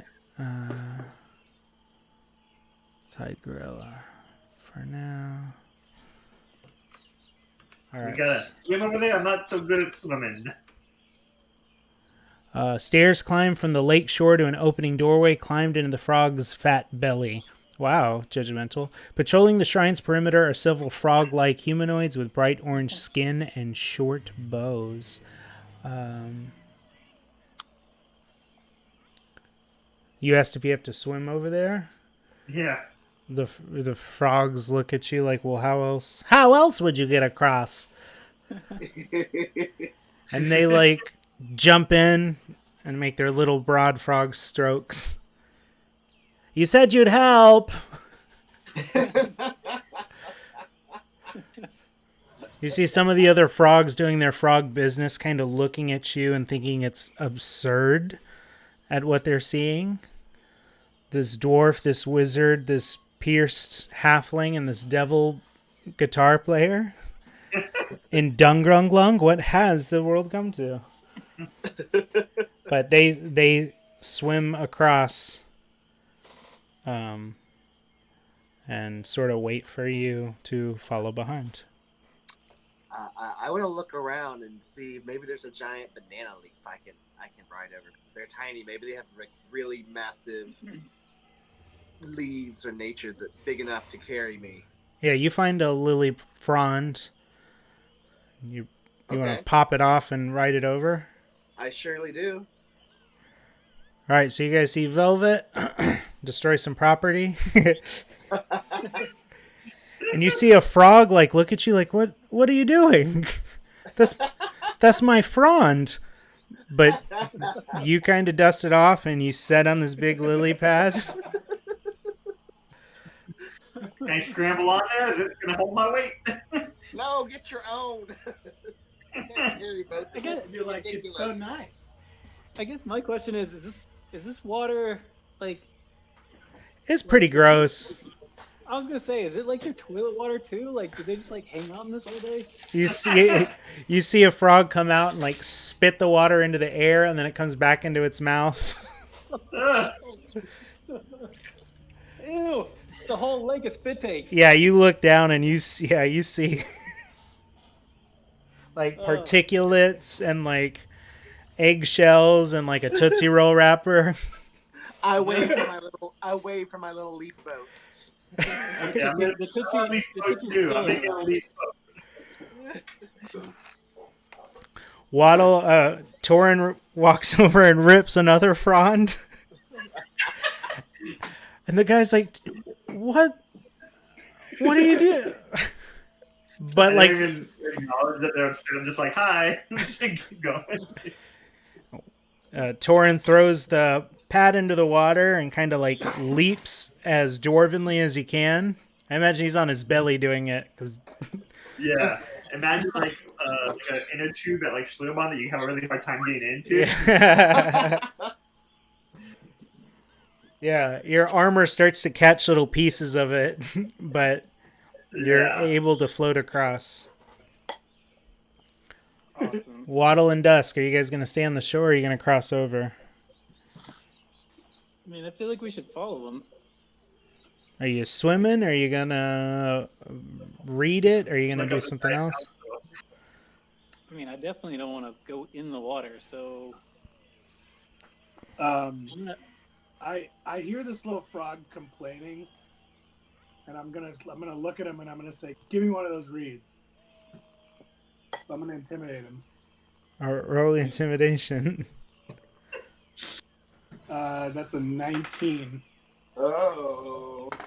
+4. Oh yeah, baby. He just goes into his little hut and you see him look at you through the window. And he's cursing in Grung. But We just yeah. gave up. So There are we'll two help ourselves. Yeah, there are two pads like giant frog pads that you're able to rip off. And you guys scoot your way across the marshy lake of Dungrunglung.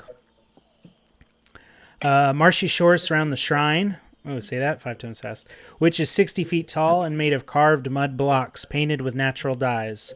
Patrolling its base are 8 Grung warriors. They have orange skin, and you're starting to notice that you were let in by green Grungs. Orange Grungs are here. The ones on the shore all had a separate color, so you're noticing groups of them with the same color patterns.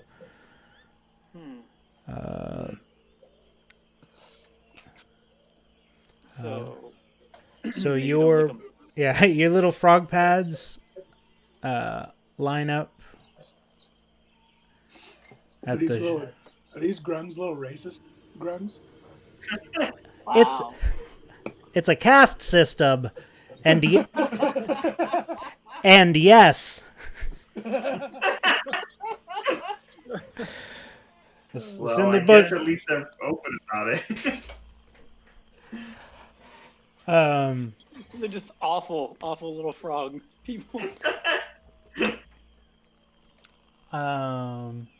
Yeah, so if you see the painting on the right, this is cool. So I imagine it's like Schlitterbahn, like Torin said.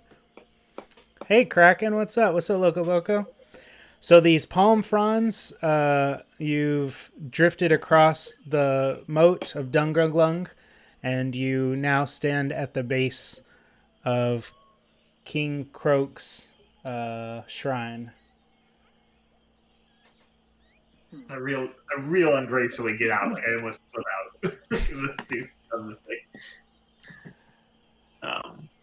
I very gracefully get out of my boat. You guys make your way out. The Grung make their way fairly quickly up the stairs, a couple steps at a time. They all fours hop up and then stand up, grab their weapons, and stand to the side as you make your way in. The interior of the shrine is one large, hollow room. Just inside the entrance is a clear pool of water that ranges in depth from 2 to 5 feet. Phosphorescent fungi illuminate the pools with soft, dreamy hues.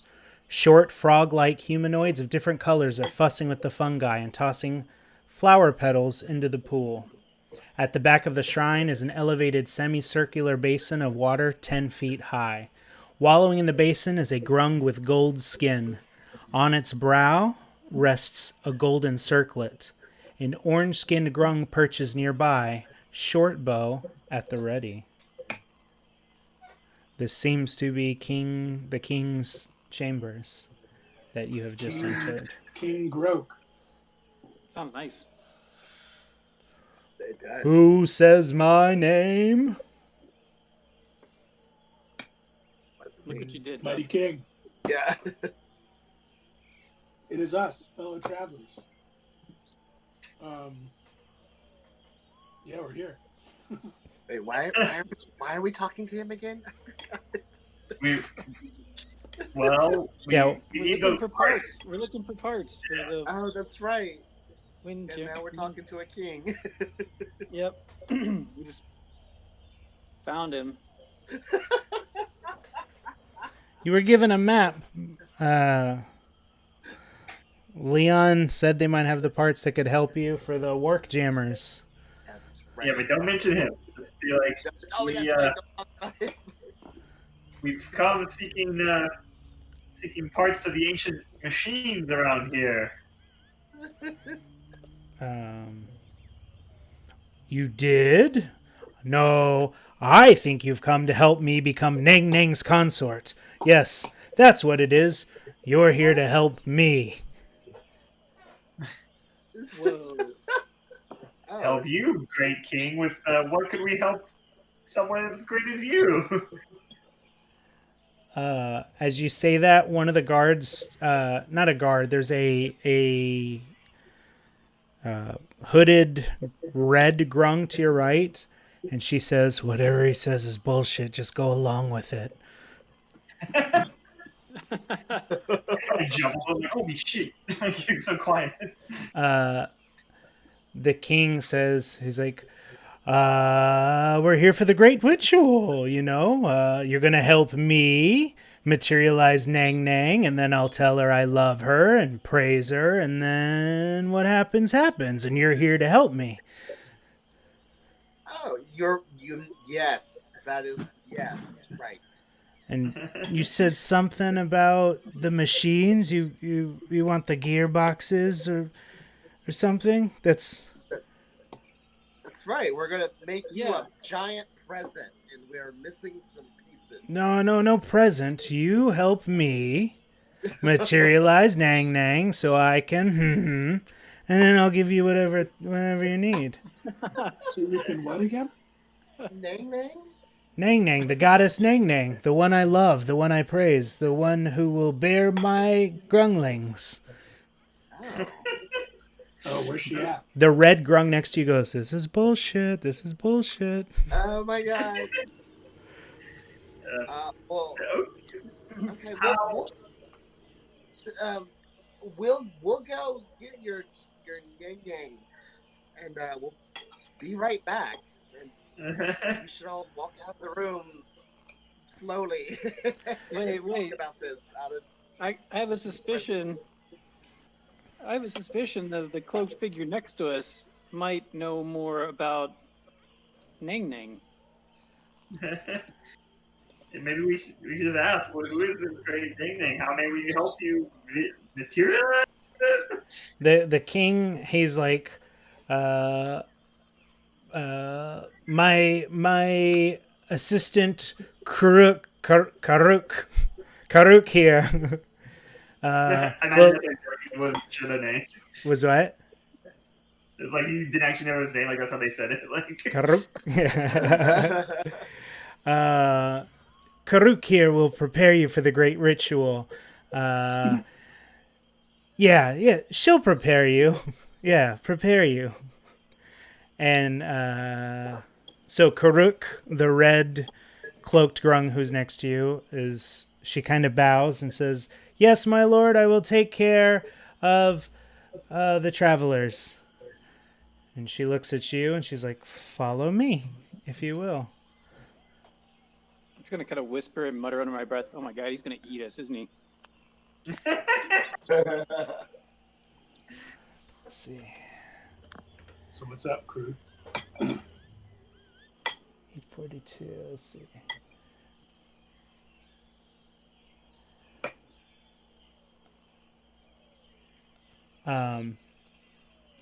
So as you're kind of walking out, Karuk, kind of takes you aside away from the other grunglings and kind of waits until there's clearing so nobody's paying attention.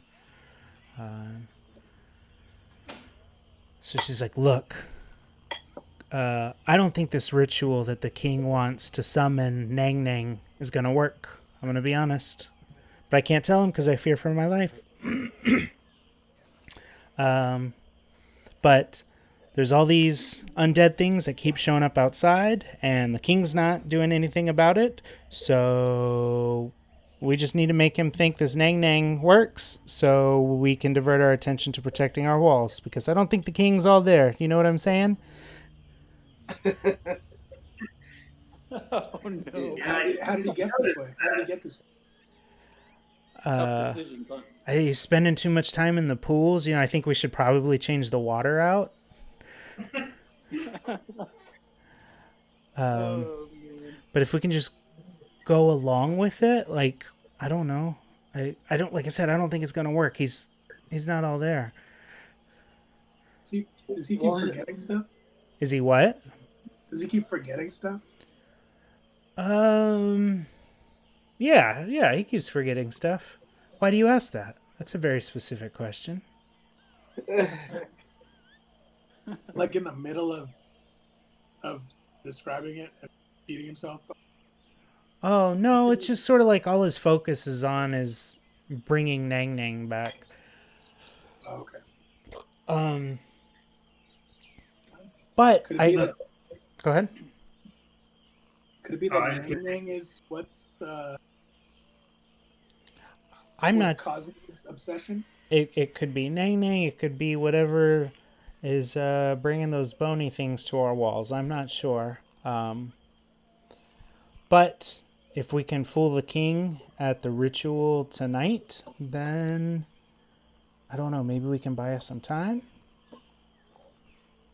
How can we fool him into thinking his vision has appeared before him? So she kind of looks around and reaches into her cloak and brings out a container. Let's say it looks like a makeup kit.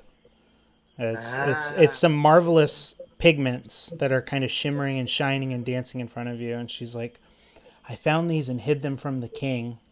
And I think with this and maybe a little and she kind of points to velvet. I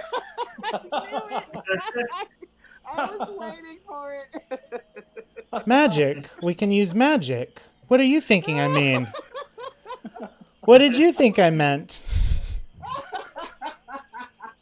You got him. No, I agree. You meant magic. Yeah, that's right. Magic. I think we can trick the king. Do you think that's something you all? If you can help me with this, I'll give you that whatever thing you were looking for, the thing with the gears. You can have it. I walk over and grab the makeup kit out of her hand, and I say, "I don't get ready. I stay ready. Let's do this." Makeover. They're bringing back Clone High. Did you see that? Yeah, I saw it. What? What? I did not hear that. Or I don't know They if did so good writing the Lego Movie and Spider-Verse. yeah. They're seriously bringing back Clone Wait, High? really? The Yeah, I heard original that guys too. of Lord and Miller? MTV bought another season. Holy crap! What? Did enough people really actually care about that show? I love that show. I think they did so well that somebody was like, "What project do you guys want to do?" Maybe Yeah. I don't know. I didn't. I just saw that it was coming back. Because it was only on for 1 or 2 seasons, right? I think One so. season. See? That's crazy. Yeah. But I do remember liking it. I haven't seen it in like almost 20 years, though. There was like a weird cartoon channel to find that show on. Oh, okay. Let's see. So we should all watch on Discord sometime because you can share streams. Oh yeah. I still don't know how to do it. I've been in rooms where other people did it. It never seems to work for me. You gotta figure it out. 'Cause I'm down. Probably OBS something. Good to know. Okay. So We gotta go feel President Groke. I mean, King Groke. the ritual is going to happen at night. So as the sun starts to go down behind the jungle canopies, fires and dungunglung start to light as a ritual starts to get prepared. Let's see. Whoops. Do we need to help him at all? Or? You need to help me get ready. So That's right. You stay ready. Sorry. Someone needs to zip up this thing in the back. So Karuk asks you what your plan is when you take the makeup or the pigments. Sorry. The pigments. What- What am I gonna do? What should I do? Should I just flail around and chant wildly? Well, what does It's she look like? This is gotta supposed to be. she pulls out one of her sacred. It's like a lily pad tome, little frog tome of her religion, and she finds a picture of Nang Nang and points to it. Whoever paints this image onto whatever, we need an intelligence check passed to make it whatever we are doctoring to look like Nang Nang to look like this. So whoever, if somebody's putting the makeup on somebody or something, we'll need to make an intelligence check to see if they are able to successfully pull that off. Okay. You know, there's going to be some sort of deception needed. If there will be some sort of charisma check. I feel like if we're choosing who to dress up, it should be the bard. Well, so there's multiple selling points to this. If we want to make it really believable, you know, I don't know if it's a group effort, if some of you have ways to help, or Okay. I can definitely roll a deception check. For applying my my makeup and my paints, whatever. Is that a 20 d20? So what we'll need to do is we'll need to fool his eyes we'll need to fool his ears. We need to give voice. And then the ritual must end with Nang Nang's departure in such a way that King Grok won't suspect he's been fooled. So Okay. we have to show up, you have to sound like, and you have to leave like the Grung goddess Nang Nang. Okay. I can cast a minor illusion until I find my voice. Okay. I can use thaumaturgy to create her voice. Okay. Oh wait, was that what you just said? My bad. Well, I was gonna amplify it. You can make the voice, and I can amplify it. What were you going to use, Wizard? I was gonna do a minor illusion. So you could do that for your face. Okay. The bard could do it for your voice. And Okay. then you will just need to successfully... each one of you will have to roll on that, and then we will have to fool Grok into thinking you have ascended. Does anybody have an idea of how they would like to do that? Ascended. Huh.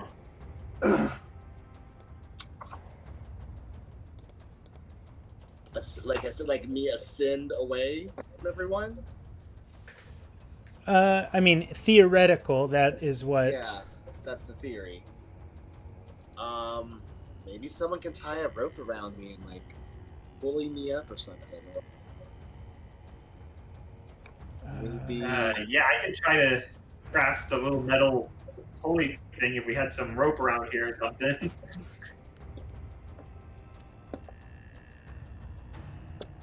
Do I have any rope? We could charm them. I don't know.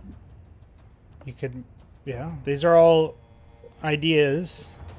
If you guys land on one that you're happy about, or if you've got questions, or...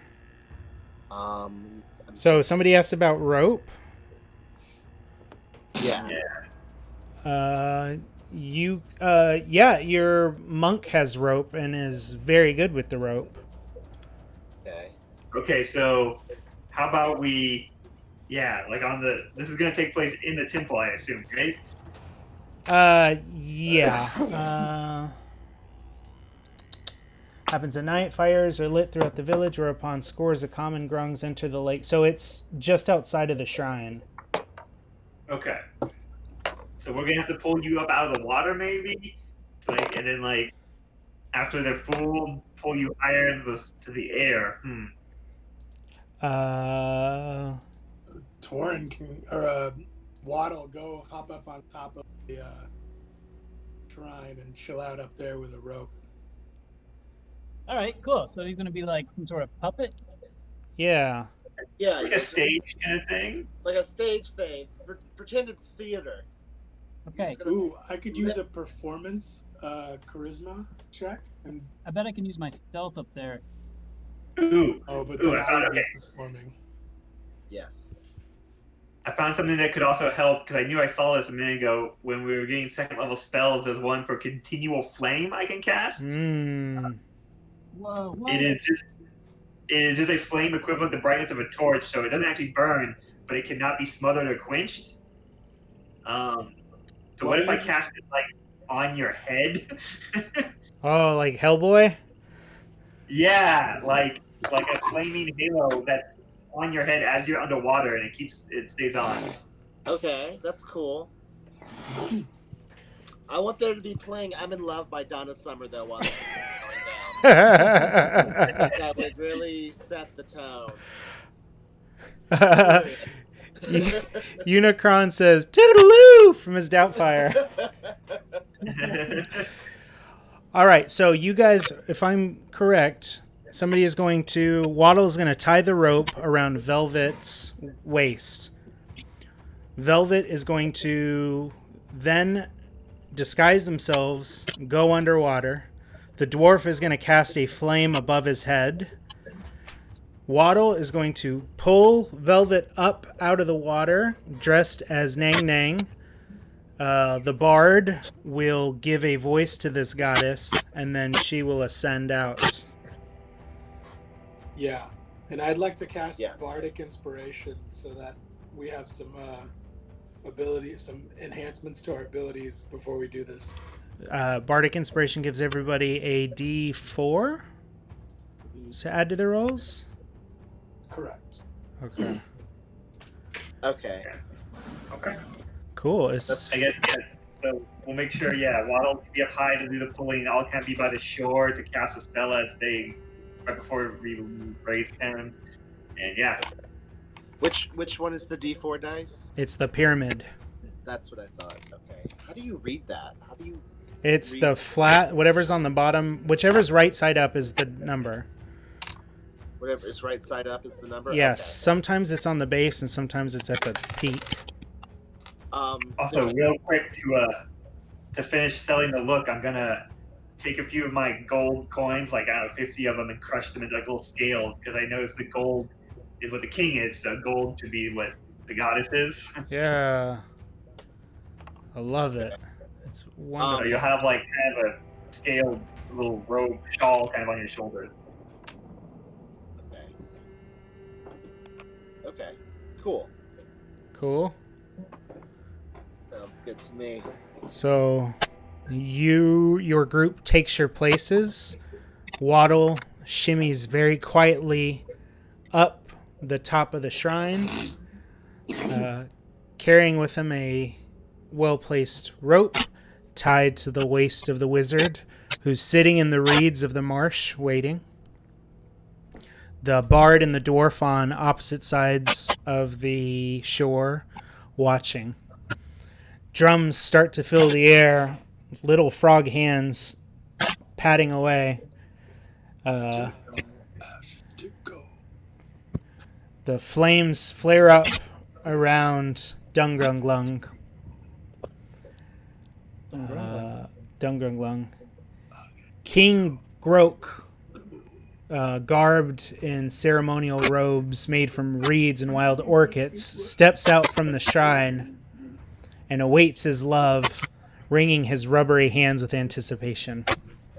Gross. You hear the crowds of grunglings cheer and murmur as the king sits and waits outside of the shrine. Who is going first? Okay. Am I in the water right now? So I imagine you were like over on the side, hanging in the reeds with this rope, and you look up and you see the rope all the way up to the top of this shrine, and you see it kind of slowly being pulled around by Waddle up there. Okay. And I'm gonna kind of wait because I can kind of see you. I'm gonna wait for you to go underwater, then like to cast a spell on you. So you suddenly will glow. Okay. Okay. Oh. Well, I make eye contact with you, and I nod my head affirmingly. Let's do this. Okay. And I slip underwater. All right. Will you make me an athletics check to swim under the surface of the water? Athletics check. Which one is that? It's a 20-sided die, Okay. Yes. and it's going to be with your dexterity modifier. My dexterity modifier. Okay. +1. I got a 10. Okay. So you swim under the water. You don't feel a need to come up for air. Everything moves perfectly. Velvet swims under the surface of the water into place in front of the shrine. Waddle. And Torin. Okay. I go ahead and cast the flame spell on him, and it's kind of like a bluish color, so it like glows really pretty in the water. So suddenly light encompasses something beneath the murky waters of Dungrunglung. The crowd kind of awes and grows silent at this light. Those of you on the shore, you hear people like, I didn't think this was going to work. Waddle, your turn. Will you make me a strength check to pull Velvet out of the water? Here we go. 20-sided die. 16 plus 1, 17. So you start pulling and start raising your friend out of the water. Velvet is encompassed in an arcane glow and is appearing to float in front of King Grok. Yes. So the king, by the looks of him, his eyes start to water up a little bit, like, oh my goodness, is this her? And he speaks to you. Oh, great Nang Nang. Welcome to Dungrunglung. And he bows, and his little crown falls off, and he picks it back up. And he waits for her to respond. Yang Yang. Bard. Come on, I only say my name. Yang Yang. Doesn't seem out of place, honestly. You see the velvet start to make words, which looks like your cue. It is I, great king. Nang Nang loves you so much.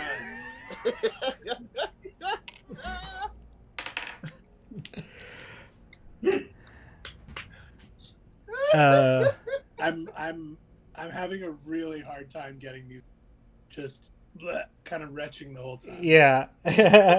Will you roll me that charisma check, or? Just to see how convincing that it is a natural 20. Baby. So King Grok drops to his knees and he's like, I knew it would work. Oh, I knew it would work. Oh, I knew it. I'm the best king. I am the best king. That's ridiculous. And Waddle, you're like, okay, that's two things. All that's left is the final ascension. So make me one more strength check. Alrighty. To yank Velvet up. 18. Yes. Plus 1, so 19. You pull. This worked. Okay, wait. We're going to go cinematic with it. Ready? Okay. You pull, and the rope snaps. What? Oh, shit. Waddle, you feel inside your body, your master, his voice is reach out. Reach out. Use the key. Whoa. I have to use the key. I have to use my power. So I just reach. I reach deep into myself, and I feel that I can quickly, reflexively reach out and just grab the other end of the rope that snapped. So you reach down and feel the surge of energy, and you go to reach for the rope, but like your hand is out and there's no rope there because Velvet has already started to free fall. And you look down and see the spectral hands form in front of you and reach down and grab that rope.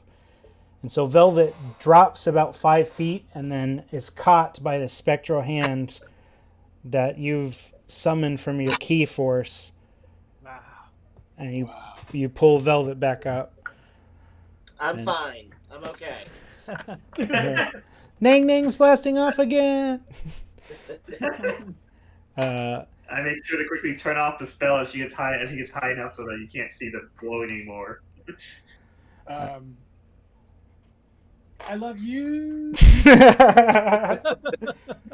So King Grok looks up and he's like, Nang Nang? No, Nang Nang, was that it? Was it done already? Oh, I thought it'd feel better. And the king seems unsure of what happened, but the crowd erupts in a cheer, and all the grungrungs, they croak and they baroque and everybody cheers that the king's obsession is like finally over. He can do something about the zombies now.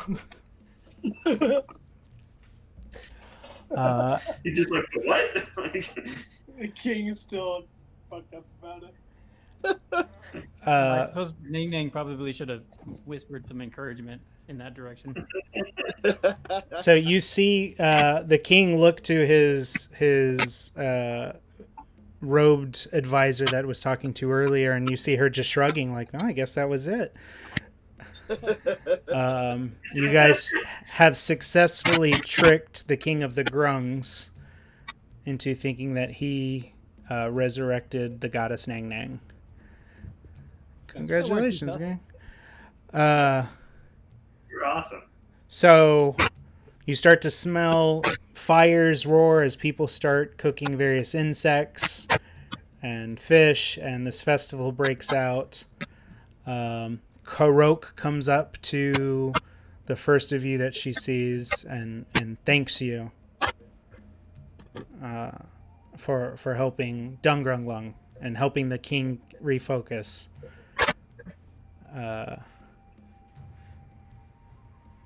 And we need like, is there about parts here? Am I just dangling from the ceiling still? No, so yeah. You got caught in one of the nostrils of the frog. So you're out of sight. But Waddle helps you, pulls you over, and helps you guys scale down the back. And you make your way back and meet with your friends. Yes, Crook says, of course, you helped us, so we will make good and give you the object you seek. As well, in addition, she wants to thank you and reaches into her little frog's pouch and hands out a magic ring as a personal thanks to anybody. I'll take the ring. I want the ring. Give me the ring. Can use it. So Velvet, still with this makeup on, Looking beautiful. looking great like a frog goddess. Yes. We need to get you a frog stage name. Nang Nang. Toad Rivers.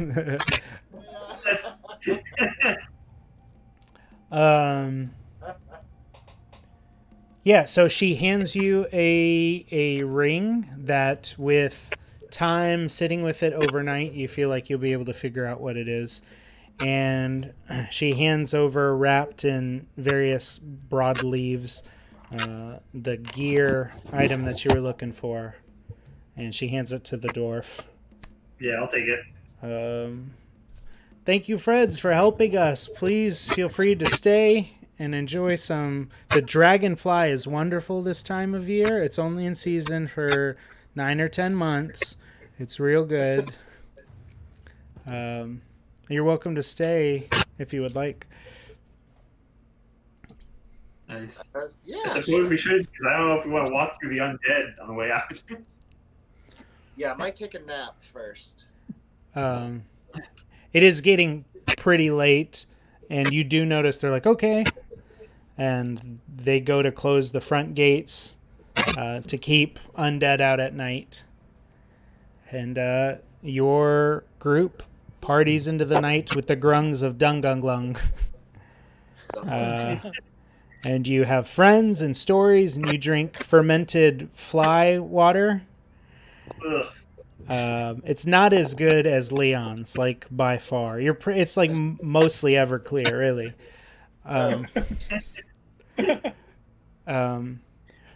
You sleep on tiny frog beds and wake up refreshed, if not a little moist from the humidity. I imagine kind of one of us snuggling one by acting like a teddy bear, like not even knowing. You're real high when you wake up from the toxins. You just have like an awful trip all day. But the Grunglungs, thank you. You know, they kind of wave as they show you your way out of the maze, and you head back to Leon and Bosch's with items in hand. Grung. Ning ning. Good job. That was fun. You show up, and Leon's like, "Hey, you made it back, man. Normally when people go see those grungs, they don't come back. But no, I knew you would. Good for you." Did you get the parts? Yeah, we got the parts. I think Got so. it right here. Oh, wow. Yeah, and he grabs it, and he kind of looks at it. And he hands it to Bosch, and he's like, he's more the tech guy anyway, not me. Oh no. Bosch eyeballs it and walks over to the thing, and he starts getting to work. And before you notice it, the suit seems to power on. Whoa! It starts to hum a little bit and chug. Another nest of birds kind of flies off as this machine whirs to life and starts to power down again. It starts to come up again and down again, and you see Bosch kind of looking at it, and he gets to work into the night. Into the night? You guys just got there. He gets to work into the day, and yeah, that's... Anybody have any questions? That's where we'll end tonight's adventure. I can't believe we're gonna get Pacific Rim mech suits. That's pretty cool. Yeah, dude. Yeah, that is actually pretty cool. Yeah, you said there are other ones. Are they far off, or are they also? They're next to each other. Yeah, there's. Yeah, I said we one need to with get parts for those too. one with a There's a bear, bear? one with a cat, with a feline, and one with What? a rodent. What? I call cat. I want to be the bear. I got the lizard. You guys. You Wait, guys. what are the animals again?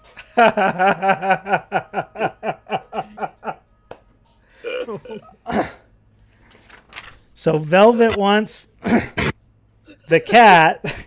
Meow. The kitty cat. I'm a We'll kitty. we'll figure that out. Wait, what are the animals again? Well, we're gonna retcon it probably now. Okay. But work jammers, think of them more like Dragon Zords. Yeah, Oh, that's sick. already what I was thinking. Yeah. You're gonna have to hold my hand. Sweet. Yeah.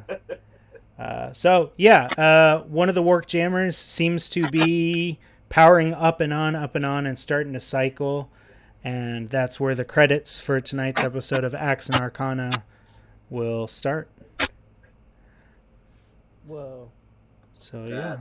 It's awesome. That That's is tonight's game, everybody. Thanks, everybody, for watching the AXE and Arcana Fantasy Adventure game every Wednesday at 7 Central. Join us tomorrow for some Rocket League or maybe Overwatch. We play in that a little bit, too. But, yeah, thanks, everybody, for watching. Thank you guys for playing. And we'll see everybody next week. Bye-bye. Goodbye. Bye-bye. Goodbye. Goodbye. Bye. Goodbye. How do I quit this? Let's see.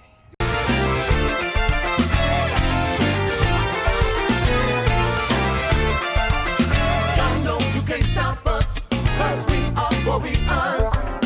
Y'all know you can't stop us, 'cause we are warriors. Y'all know you can't stop us, 'cause we are warriors.